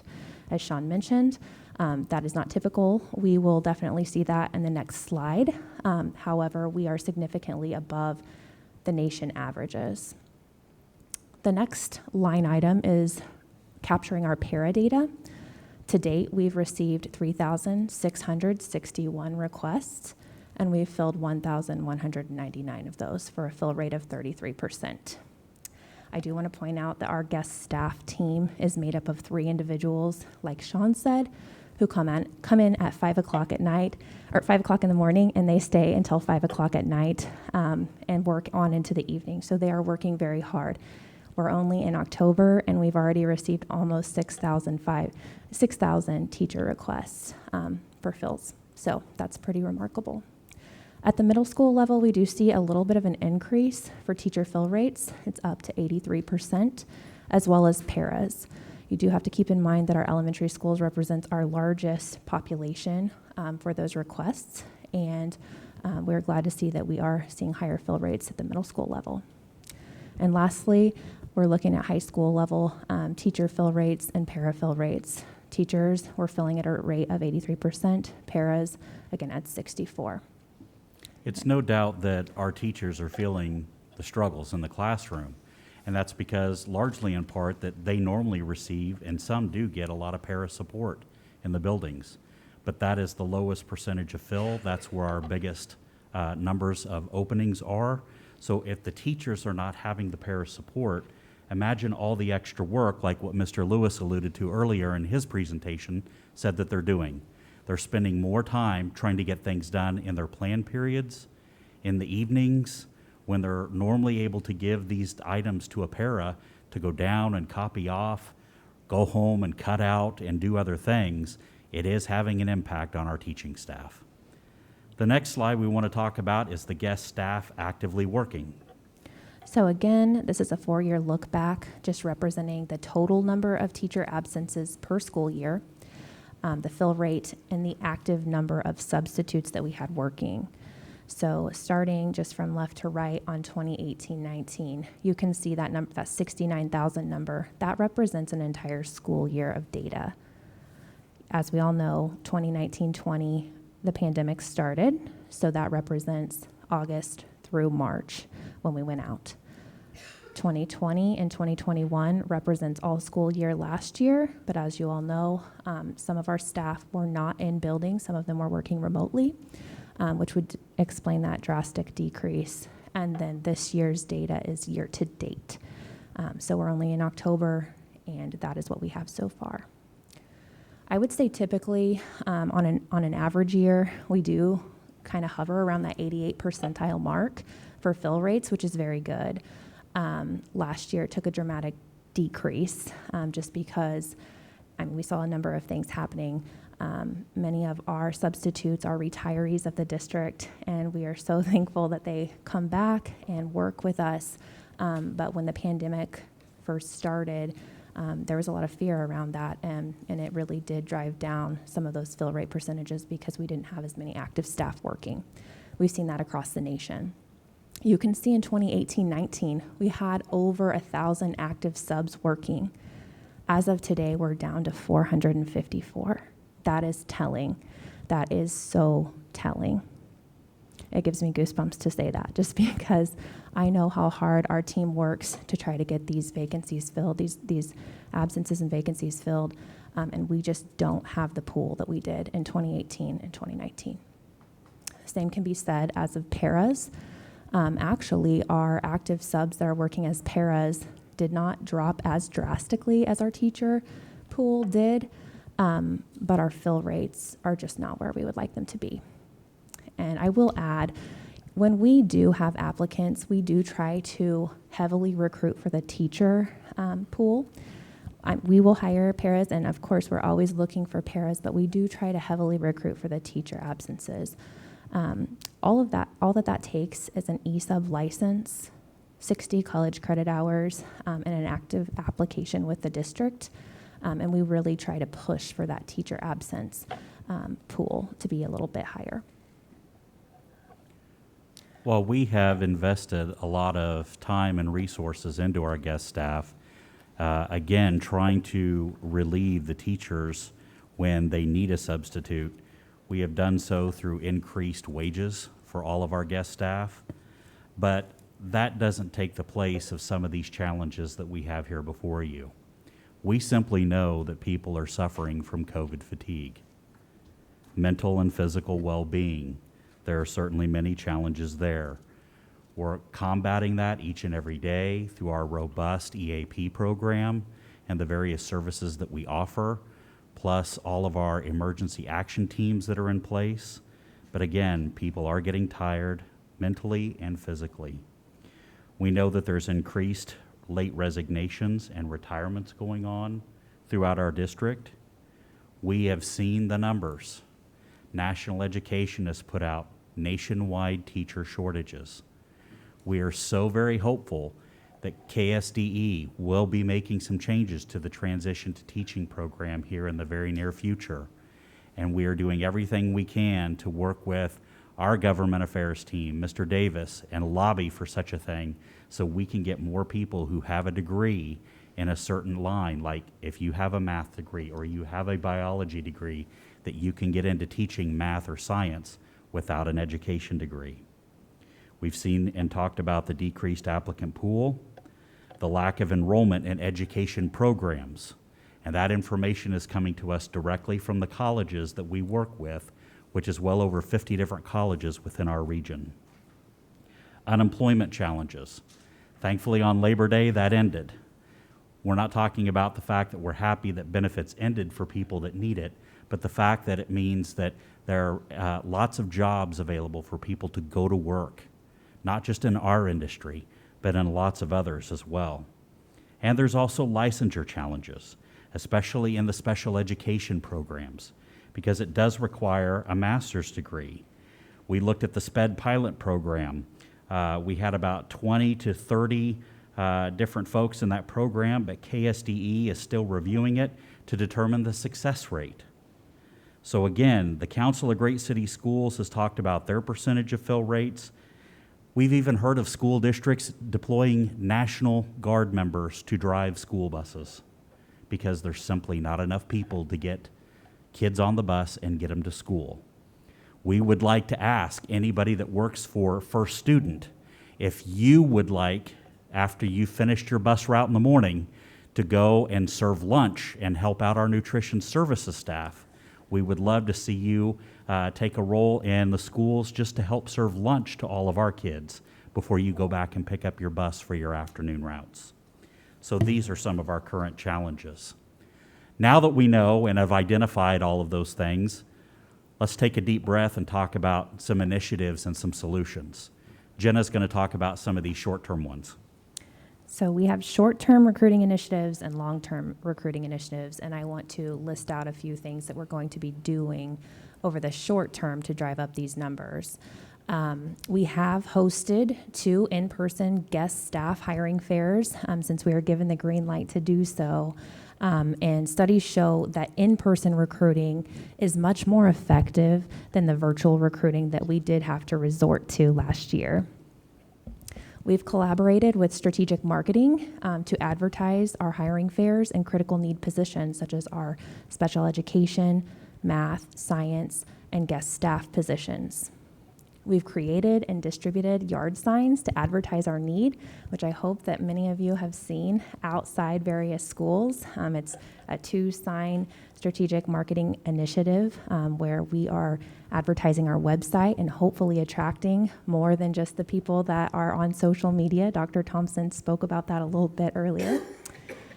We've implemented contract buyouts for teachers up to $5,000. State statute does give districts the permission to have liquidated damages up to $5,000 per district. So we will pay a teacher's buyout fee for their district up to $5,000 if they would like to move into the Wichita Public Schools immediately. Additionally, we've also implemented relocation expenses for teachers up to $5,000. So if there's a Western Kansas teacher who would like to be bought out of their contract to move to Wichita, we could pay them potentially up to $10,000 to do so. We did launch a strategic marketing radio campaign to advertise those 2 initiatives to our Kansas residents, so people within the state of Kansas and our neighboring state residents. We just hosted our student-teacher kickoff so we could educate our student teachers on district benefits and the opportunities that lie within the district. We will be offering open contracts. So for those of you that may not know what an open contract is, That's basically a guarantee for a student teacher. So as you all know, teachers typically resign towards the end of the year because they usually start making their plans for the next year around that time. We will be offering open contracts, so we will guarantee a student teacher a position if they do an outstanding job in their student teaching experience. We will start doing that in the coming weeks. I know principals are on it as well.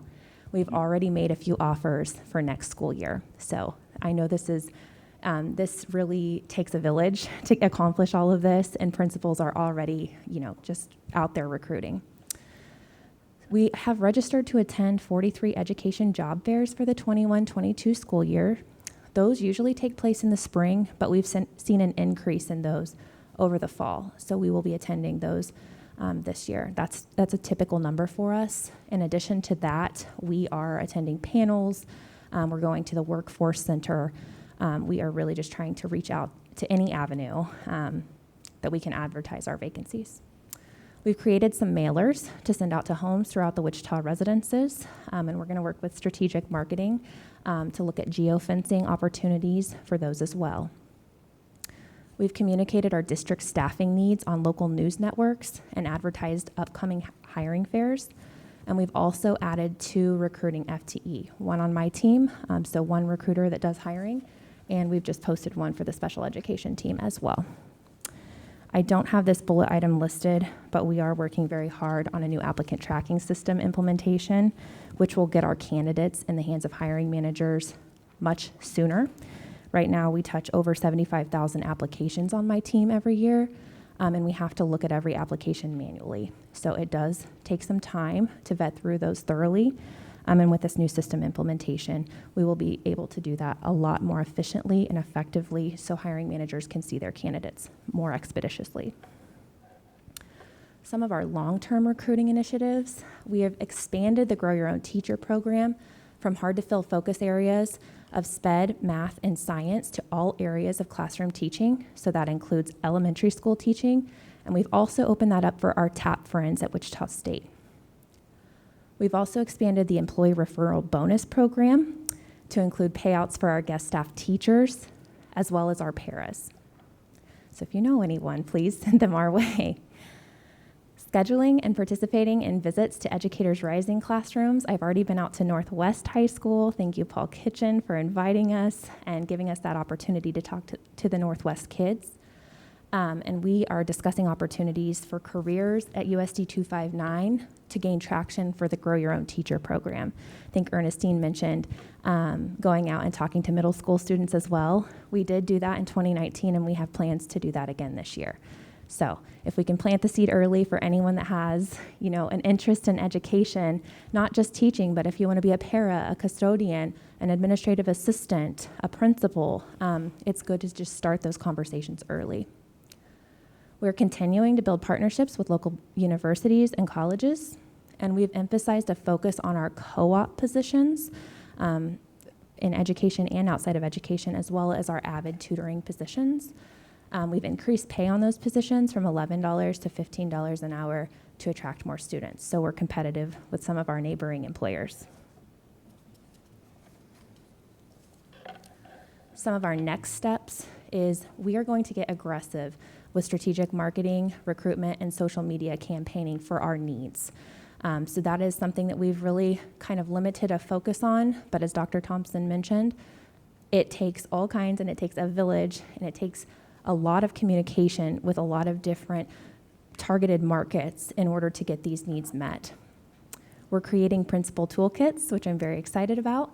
We're including hiring cards, so it'll be like a postcard that'll be up at the front desk for administrative staff and principals to hand out to people that come into the schools. That could be grandparents, that could be aunts, uncles, caregivers, parents, just to let people know that we do have needs across the district for hiring. We're creating banners and window clings with QR codes to make it very, very easy to just scan your phone and get straight to the Apply Now page. I'm creating an email signature for principals with a hyperlink directly to the Apply Now page, so it's easy for people to see, and people are going to see that often. We're hosting another guest teacher hiring fair on October 14th and a guest custodian hiring fair on October 21st. We're just forming additional partnerships with area vendors and programs to help advertise our jobs and opportunities.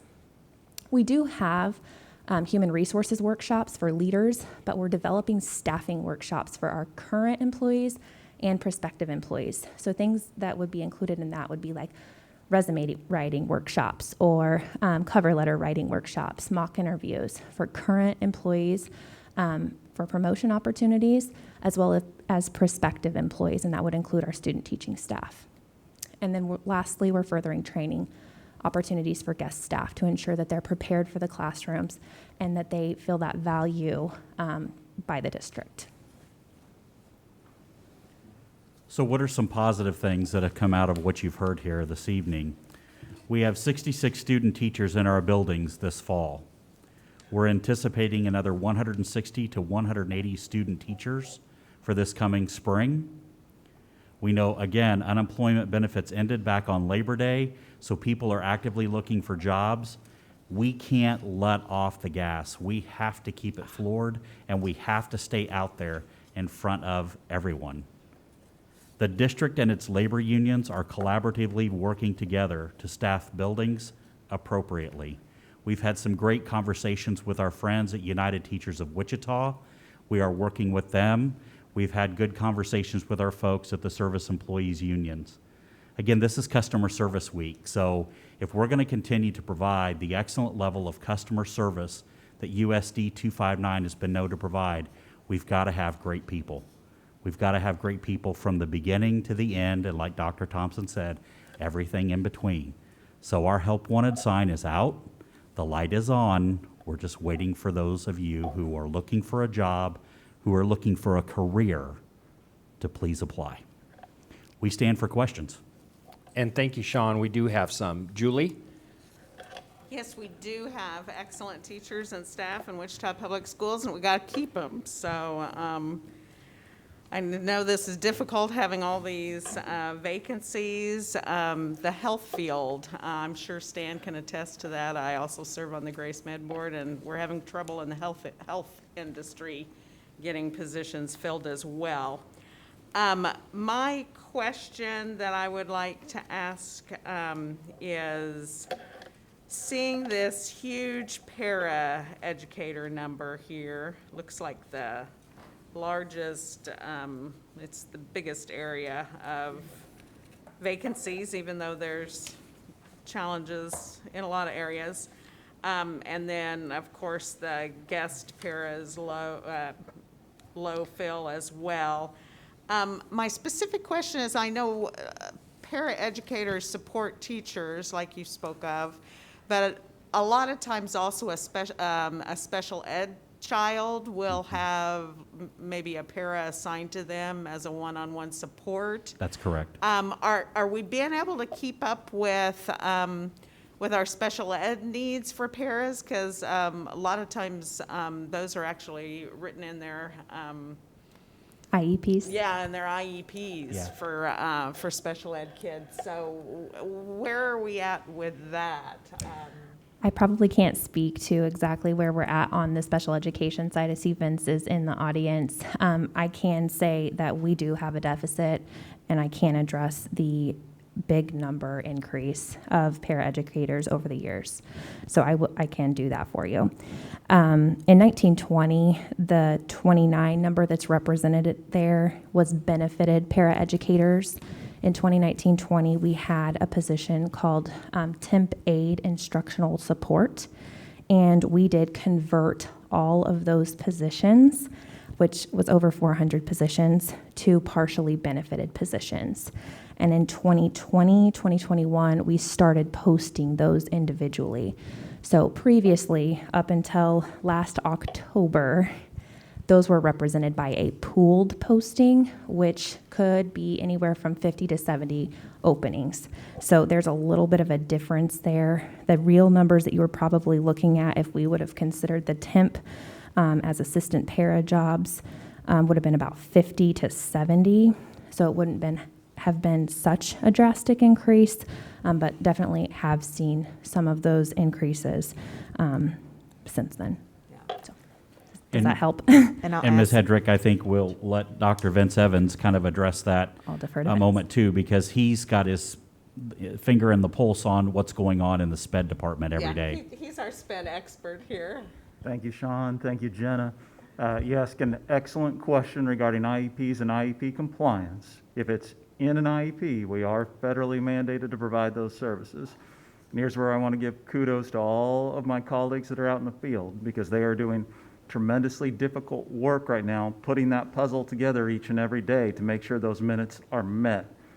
But it is incredibly challenging with these kinds of shortages. So again, to anyone that's watching at home that is either interested in getting back into employment at this point in time or knows someone who might be, we would be very, very interested in seeing you apply. So we've just got to give kudos also tonight to all our special ed teachers that are making extra efforts and Special education teachers, paraprofessionals, related service providers, and more. They are doing great work, but it is tough when you are short-staffed. yeah. Thank you, Vince. And then the other, this is kind of a segue, Dr. Thompson, but it does relate. We would have even more of a problem here if our illnesses on COVID weren't going down the way they are, and our quarantines of staff going down. So could you also just speak a little bit to the progress that we're making in that regard, that we have less absenteeism of staff and students due to COVID since we have initiated our mask mandate? Yes, ma'am. I'll start with staff since you asked that in particular first.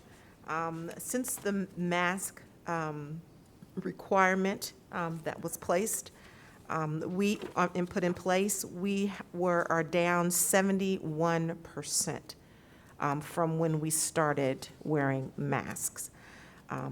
So we're right down into about 15 staff that are positive with COVID at this point. In the student positive cases, we're down 74% since the mask requirement. And those are our numbers for staff and students. Excellent. Thank you so much. Yes, ma'am. Thank you for the report. It's challenging work. You're welcome. Thank you. Yeah. And I appreciate we're not, we are obviously very excited about our graduation rates, but we also will never just sidestep the challenges we have as well. And so I appreciate this presentation as well. I think, President Reesa, the one thing that we want everybody to understand across the district is we are listening. We have been listening. We're planning and we're actively meeting. We're acting, but we're acting now, not reacting. And we are awaiting these results and evaluating the feedback and data almost on a daily basis. And I would be remiss if I did not talk about quarantine. You did not ask me that, but I just think that that's important. While we have positive COVID cases and those are down significantly, we still are down with our quarantine, but I think that's where a lot of our numbers begin to cause us some difficulties with staffing. And Jenna is nodding at me, so I'm thinking I'm talking in turn. And while our quarantine, out-of-school quarantine is down 65%, that still constitutes quite a large number of absenteeism with our students as well as our staff, okay? So I'd be remiss if I did not bring that up, because I know that as we talk to teachers and teachers' unions, the teacher union, we don't always just talk about the positive cases, we also talk about the quarantine numbers, which is what really is causing the issues. Well, and I know last year, Dr. Thompson, you did everything, even at the central office, to try to support teacher openings and such, with downtown folks going out and filling positions. And I know you're doing those things as well. You might speak to that. So again, we're talking about short-term situations. Even though we have teaching specialists that sit at the central office level, Everybody has other responsibilities to do. So when you ask them to go and spend days teaching, that then adds more workload for them as well when they have to go out and sub. But we have deployed central office staff throughout this year and last year to kind of fill some of those holes and gaps, and we will continue to do so as we need to do those things. We also have done that. Right now, I can tell you that our school service center and our nutrition services, you can go out there at any given time during the lunch period time, and it's empty out there because everyone at the school service center is serving lunches in the cafeterias in our schools. And we also are we're even getting Plan B and C where we have people, we could even sign up every day to go and volunteer to serve lunches. There are a few of us that have pondered getting our, what's the license called, Fabiana Drive? Food handler's CDL, card. the CDL license, to be able to even consider driving buses. So all hands have been on deck. At some point or other, we've been out and helping nurses. We've done vaccination. When we were up at our highest level, all central office folks were out helping in those spaces to administer tests so that kids could stay in school. So it takes all of us putting our hands in there. No one is exempt from supporting and doing what we can. And we'll try to continue to do those things, but we also have to understand that other people have other jobs too, and then they get kind of cranky sometimes too when we're asking them to do work outside. We're all cranky because we all are out doing everything that we can to do what we need to do. And we'll continue to do that and just be cranky and love on each other as best we can. But we have to continue to keep the district going until we can get over this hump that we're experiencing. And it's not that we're sitting around twiddling our thumbs, but we're out actively trying to do all that we can to recruit folks to come in and to work. Thank you. Thank you. Thank you, Julie. Cheryl? Yeah, a couple of things, because obviously you're doing everything you can in a very difficult situation. These are the kinds of COVID pieces that people don't really see, and how it affects our district as large, where we're pulling administrative teams out to help in schools, et cetera, et cetera. So would you kind of give me a quick synopsis of what the requirement is for paras to become a para in our district? Jenna? Sure, I can certainly do that. We do have a test that we offer in human resources, which would deem a para as highly qualified.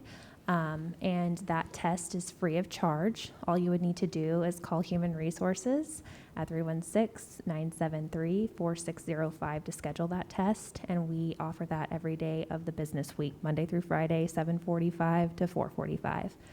So it's free of charge. Other districts charge upwards of $30 for that. We do not. And then you just have to submit an active application with the district, and you can do that by going to usd259.org/careers, and you can put that application in anytime.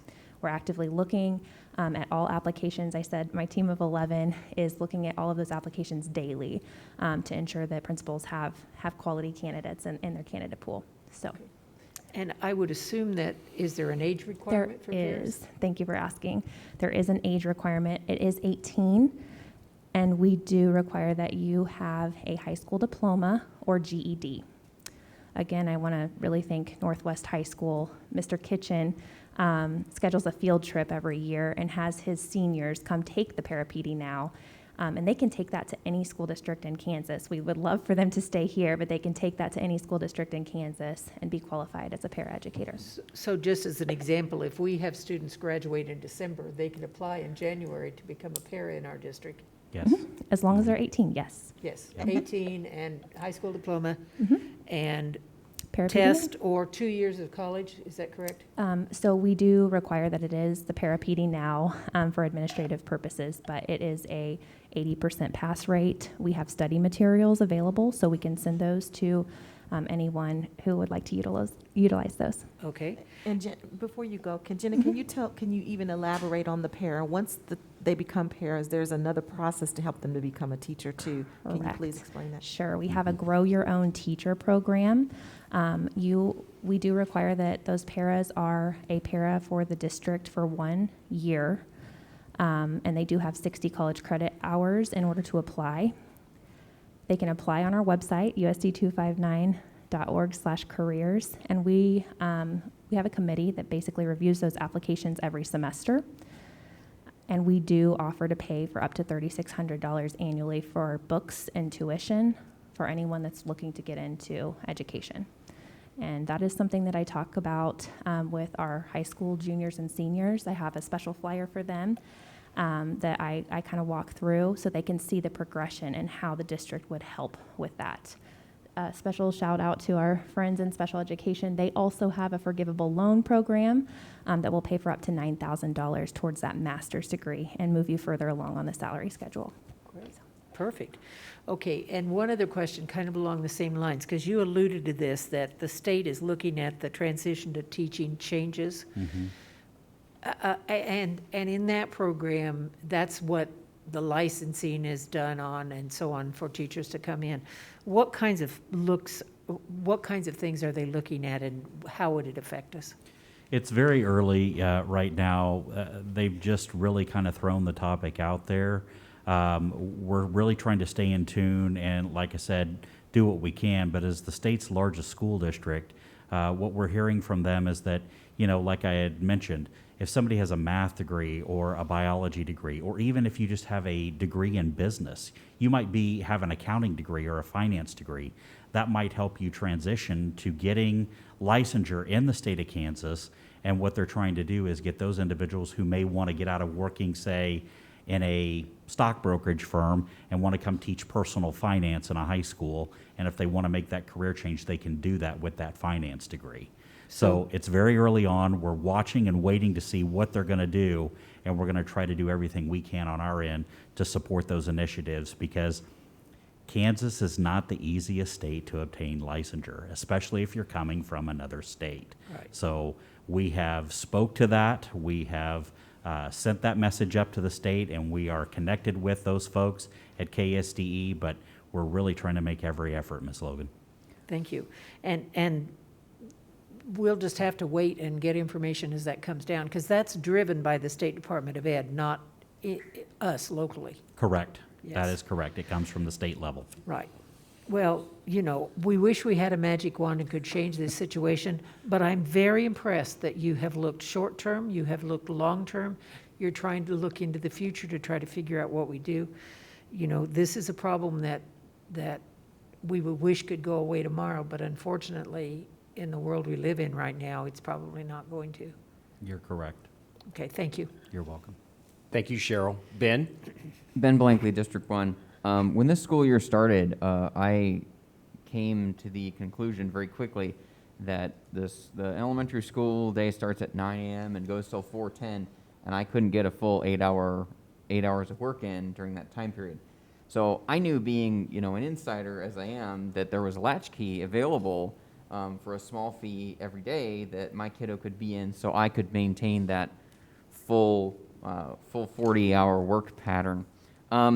So I imagine there's probably folks out there that are kind of on the verge of maybe applying for one of our open positions, even a full-time benefits position, but they have childcare issues. I know we've got Latchkey, we've got the YMCA CDCs, the Child Development Centers.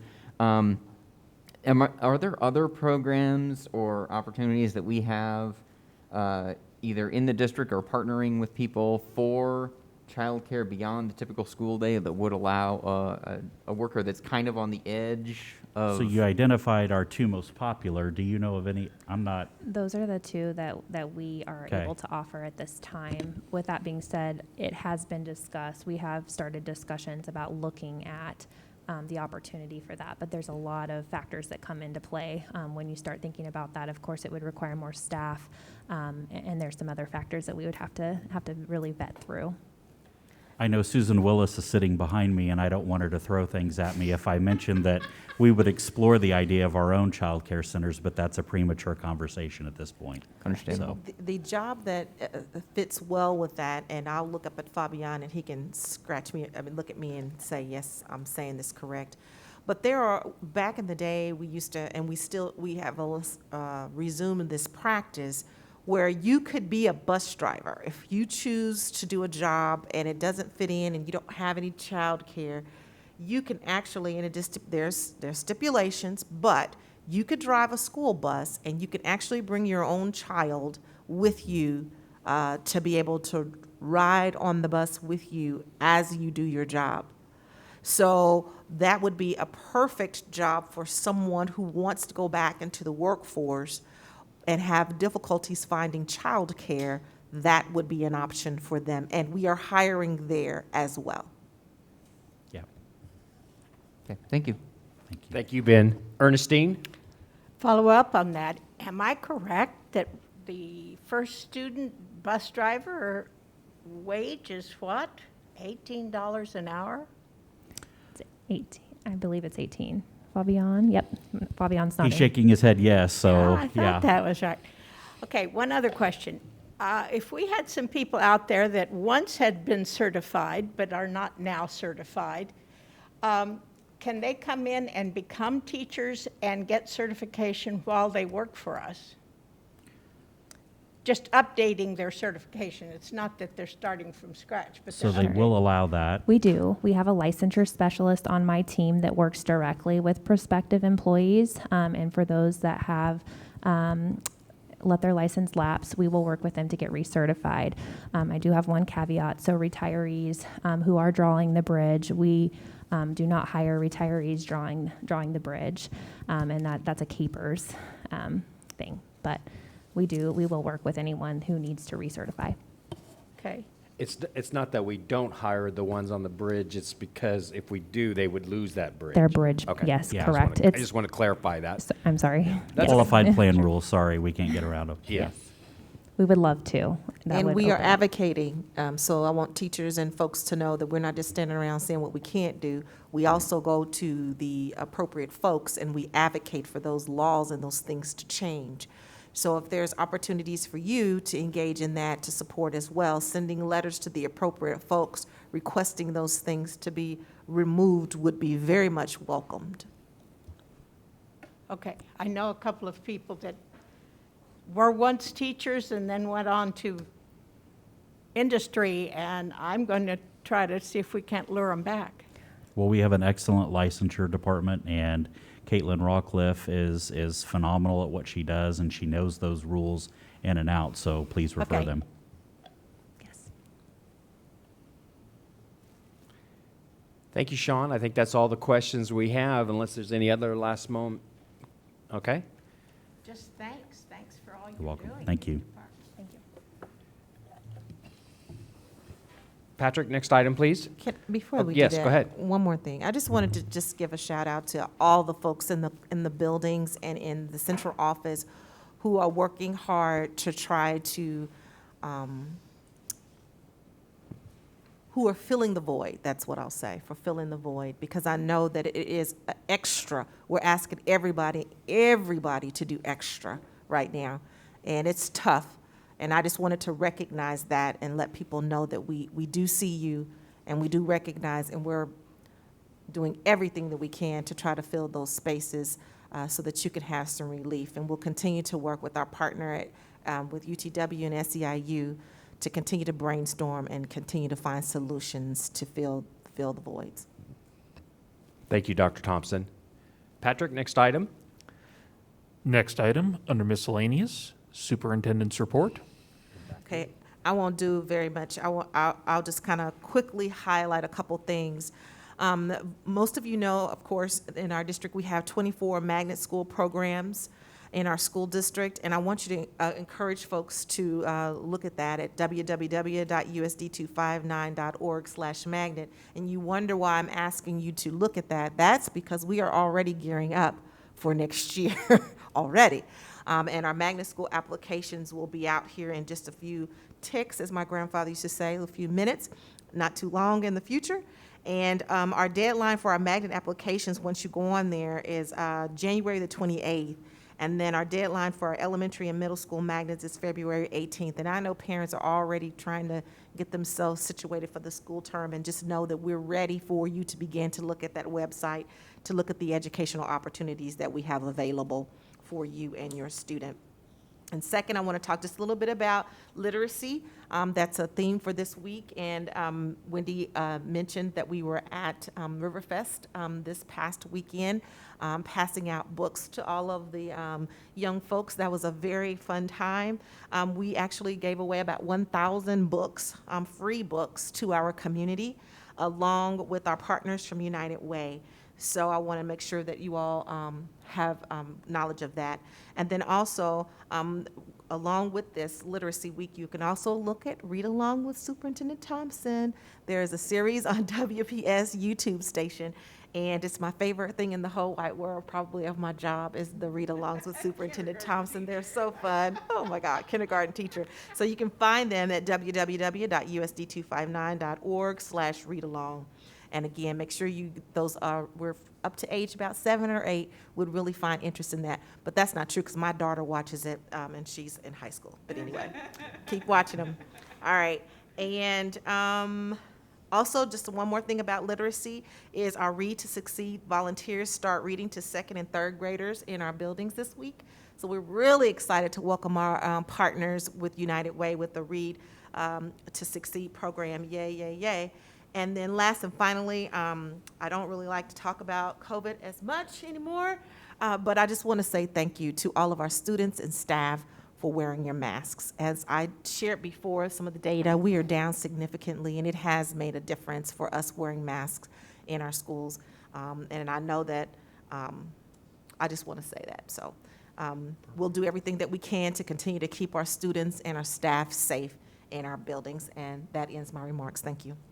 Thank you, Dr. Thompson. Patrick, next item, please. Next item, under miscellaneous, Board of Education, reports and requests. And we'll start with Ron's in this time. Ron, do you have any requests or reports? Yeah, well, as far as the report, I just wanted to say thank you for all those involved in the incident at East High. I think it was somebody had mentioned it earlier. Thank you for the leadership and all the work that was done to make sure our students stayed safe during that situation. I do have a request, and it's been a while since I've done one, so do you want me to read it? Or yes, just go ahead. Okay. So I request data about the amount of minority businesses are awarded contracts, or how many apply for district bids. And that's all I have. Okay, we will make sure the leadership team gets that request through the clerk as he's picking it up as this very moment. Thank you, Ron. Ernestine? Well, I wanted to see for myself about how the students were complying about wearing the masks. I had heard from some emails that, the students were suffering greatly, and I went to the school. This was a middle school. As a matter of fact, it's Curtis Middle School. I was there during the lunch hour after the students had finished eating. I look around this cafeteria, and virtually all the students have put their masks back on after eating. They were waiting till their time to go outside. Then I was in the hallway during the passing period. And all of that mad rush of students in the passing period, there were only 2 students that didn't have masks up over their nose. And that was it, is that they had them that had just fallen down below their nose. And all it took was the principal to look at them and go, and the student knew what they was talking about and got the mask. And quite frankly, this was a relatively small young person, and the mask was too big for him, and it was sliding down. I went to the classrooms. I was in 4 or 5 different classrooms. There was not a single time. There was one time when a child was talking and the mask fell down and the child pulled it back up. The young person, because they were pretty grown up. I was so impressed. It was basically 95 to 99% compliance without any big drama. There was no drama. There was nobody having to yell at the kids. They just did it. it's as if they were wearing their school colors, which they have to wear, the white or the navy, and it was like the masks just went with it. I was very impressed, and I want to thank the principal, Ms. Matuku, I believe is how it's pronounced, and the English teacher and the math teacher and the 2 social studies teachers that I was able to visit. I was really impressed, and those kids were really learning their continents, I will tell you. Thank you. Thank you, Ernestine. Ben? Just to tag on what Ernestine said, I think it proves once again that, and I've said this before at these meetings, that the safest place for a child is inside the walls of a public school. And that's not an accident, that's intentional. And it's the actions of this board and the administrative staff and the teachers and the paras that make that happen. And it's a continual battle, and we're going to continue to fight it, and we're going to continue to make our schools safe, because it's in our strategic plan. It's an important thing. And also, some of the things that I've done recently, little guy and I got to walk in the Wichita Pride Parade, because it's so hot in June. We have a Pride Parade in September. I walked along with my company, Spirit Aerosystems. We had about 30 or 40 people out supporting inclusion in our community. And so that was exciting. That was fun. I want to thank Mrs. O'Toole and the other 5th grade teachers at Gammon, who invited myself and County Commissioners Lacey Cruz and Sarah Lopez to talk during Freedom Week about what freedom means to us. And that was some really good conversation that we had with those smart kiddos. And so that was really redeeming. And every time I can get out of the cubicle farm and into the schools is a good day. So, and then as Wendy mentioned earlier, I got to participate in the book giveaway at Riverfest. That was pretty cool. I got to hang out with Amanda and compete with ice cream giveaways, and I think the books won out even. So, and then I also wanted to remind people that vaccination, it's cold and flu season coming up, and so you don't necessarily have to be eligible for a COVID vaccine to get a flu shot. So if you're 6 months and up, you're eligible for a flu shot. So I would encourage any and everyone to go and get a flu shot, because you don't want to get sick this time around and get worried about what's going to happen. And then keep up getting those COVID vaccines. I know I'm counting the days until they have 5 to 11-year-olds eligible, because I'm going to tell you, my kid's going to be one of the first in line down there to get vaccinated. And yeah, I'm counting the days. So anyway, that's what I got going. Thanks. Thank you, Ben. Stan Reeser, District 4. Far too many events to list out since the last meeting, but I did have a highlight that I wanted to share just real quickly. The superintendent and I had the pleasure of attending the West High Hall of Fame induction last Thursday, I believe it was. And one of the educators who were inducted into the West High Hall of Fame was a teacher and taught and coached the West High cross country team. And I tell you, he said something that just really struck home. He said that teaching was the greatest thing he'd ever done in his whole life. And you could just tell that the things that he had experienced while he was an educator meant the world to him then and meant the world to him now. And it just hit home to me that if there's anyone out there, if you truly want to make a difference in this world and you want to bring about positive change, you should seriously consider going into teaching. It's a rewarding career. I know there are teachers that go home every night thinking, what in the heck have I gotten myself into? But if you could have heard this guy speak at the West High Hall of Fame, there are some major rewards out there to go into teaching, and I hope you will consider it. Cheryl? Thank you. I just want to echo what Ernestine said about being in buildings and seeing kids wear masks. It's really not a huge problem out in our district at all, thank goodness. Our kids are complying, our staff is complying. Everybody's moving on, and they're worried about teaching school and learning, and they're not worried about whether they have masks on or not, because they do.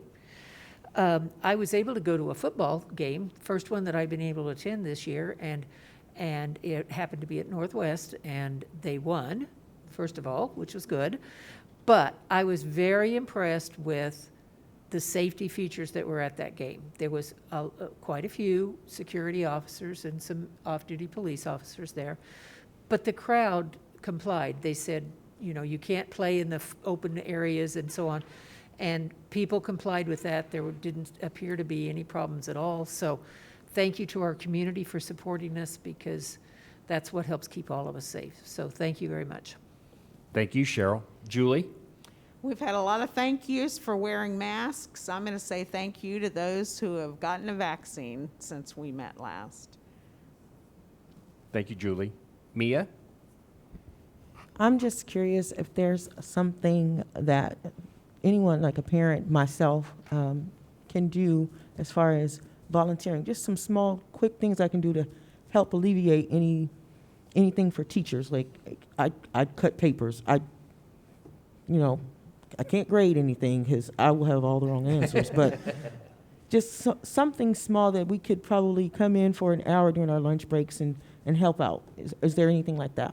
I'm going to look up to my colleague here. I can think of several things right off the bat, but I think it would be a good idea actually to generate a list of those things and actually place it on our website to say, if anyone is even willing to just come in, or not even if you don't want to come in, if you want to pick up some things to take home to do, to help support our teachers in that manner, let us create some opportunities. But what I can say is even coming in to run copies, even to come in and sit with some groups of students that may need some additional support in the classroom, if you have a couple hours to do something like that. Anything that teachers can remove from their plate for you to be able to do to prepare them for their lessons would probably be the best thing ever.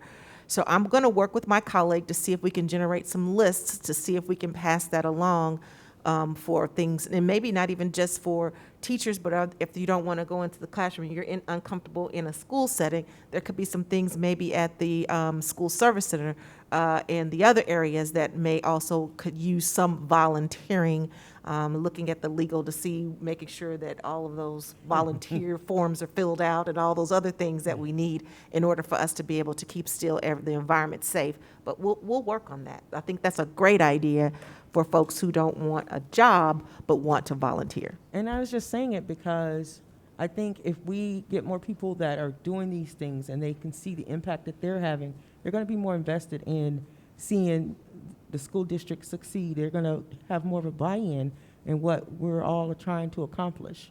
That is so I true. think it'll be a win-win for everybody. Very nice. Thank you for that. Thank you, Mia. And before we go to the next item, Ernestine? Well, the volunteer thing just reminded me, are we still doing the read with third graders with the United Way? Yes, ma'am. That's the Read to Succeed program. Yes, and we started that this week. Well, I really want to encourage grandmothers and grandfathers and retired folks or non-retired folks who have time to sign up to read with a third grader. I'm reading with my own grandson, and one of the things that I noticed was when he started, he was just reading 90 miles an hour and pronouncing all the words, but he wasn't paying any attention to the punctuation or anything. He was just sort of showing off that he could pronounce the big words. But as we've read together, I can see the difference in his understanding. And I would like to encourage as many people out there, if you can't be a substitute teacher, sign up to be a reader with the third grader. Thank you, Ernestine. Patrick, next item. Next item, under miscellaneous, new business. Seeing no new business, next item, please. Next item, executive session. And it's my understanding there is no executive session tonight. And so, Patrick, next item. Next item, adjournment. Do I hear a motion? Ernestine Crable, District 3, I move for adjournment. Is there a second? I second. Moved by Ernestine, seconded by Mia to adjourn. Calendar. Go ahead, Patrick. Calendar. Oh, thank you. Thank you very much. I just needed to announce, unless there is an objection, the next meeting was going to be a consent agenda item, and staff hasn't, I really appreciate you catching that, Patrick. Staff has informed me that there is no need to have a October 25th consent agenda item due to the lack of items. So our next meeting will be our regularly scheduled meeting on November 8th, unless there's any objection from the board. Okay. So our next meeting will be November 8th, and the October 25th meeting is canceled. We do have a motion on the floor to adjourn, and looks like they were just waiting on me to vote. Motion carries 7-0. Thank you, everyone, for your attention tonight.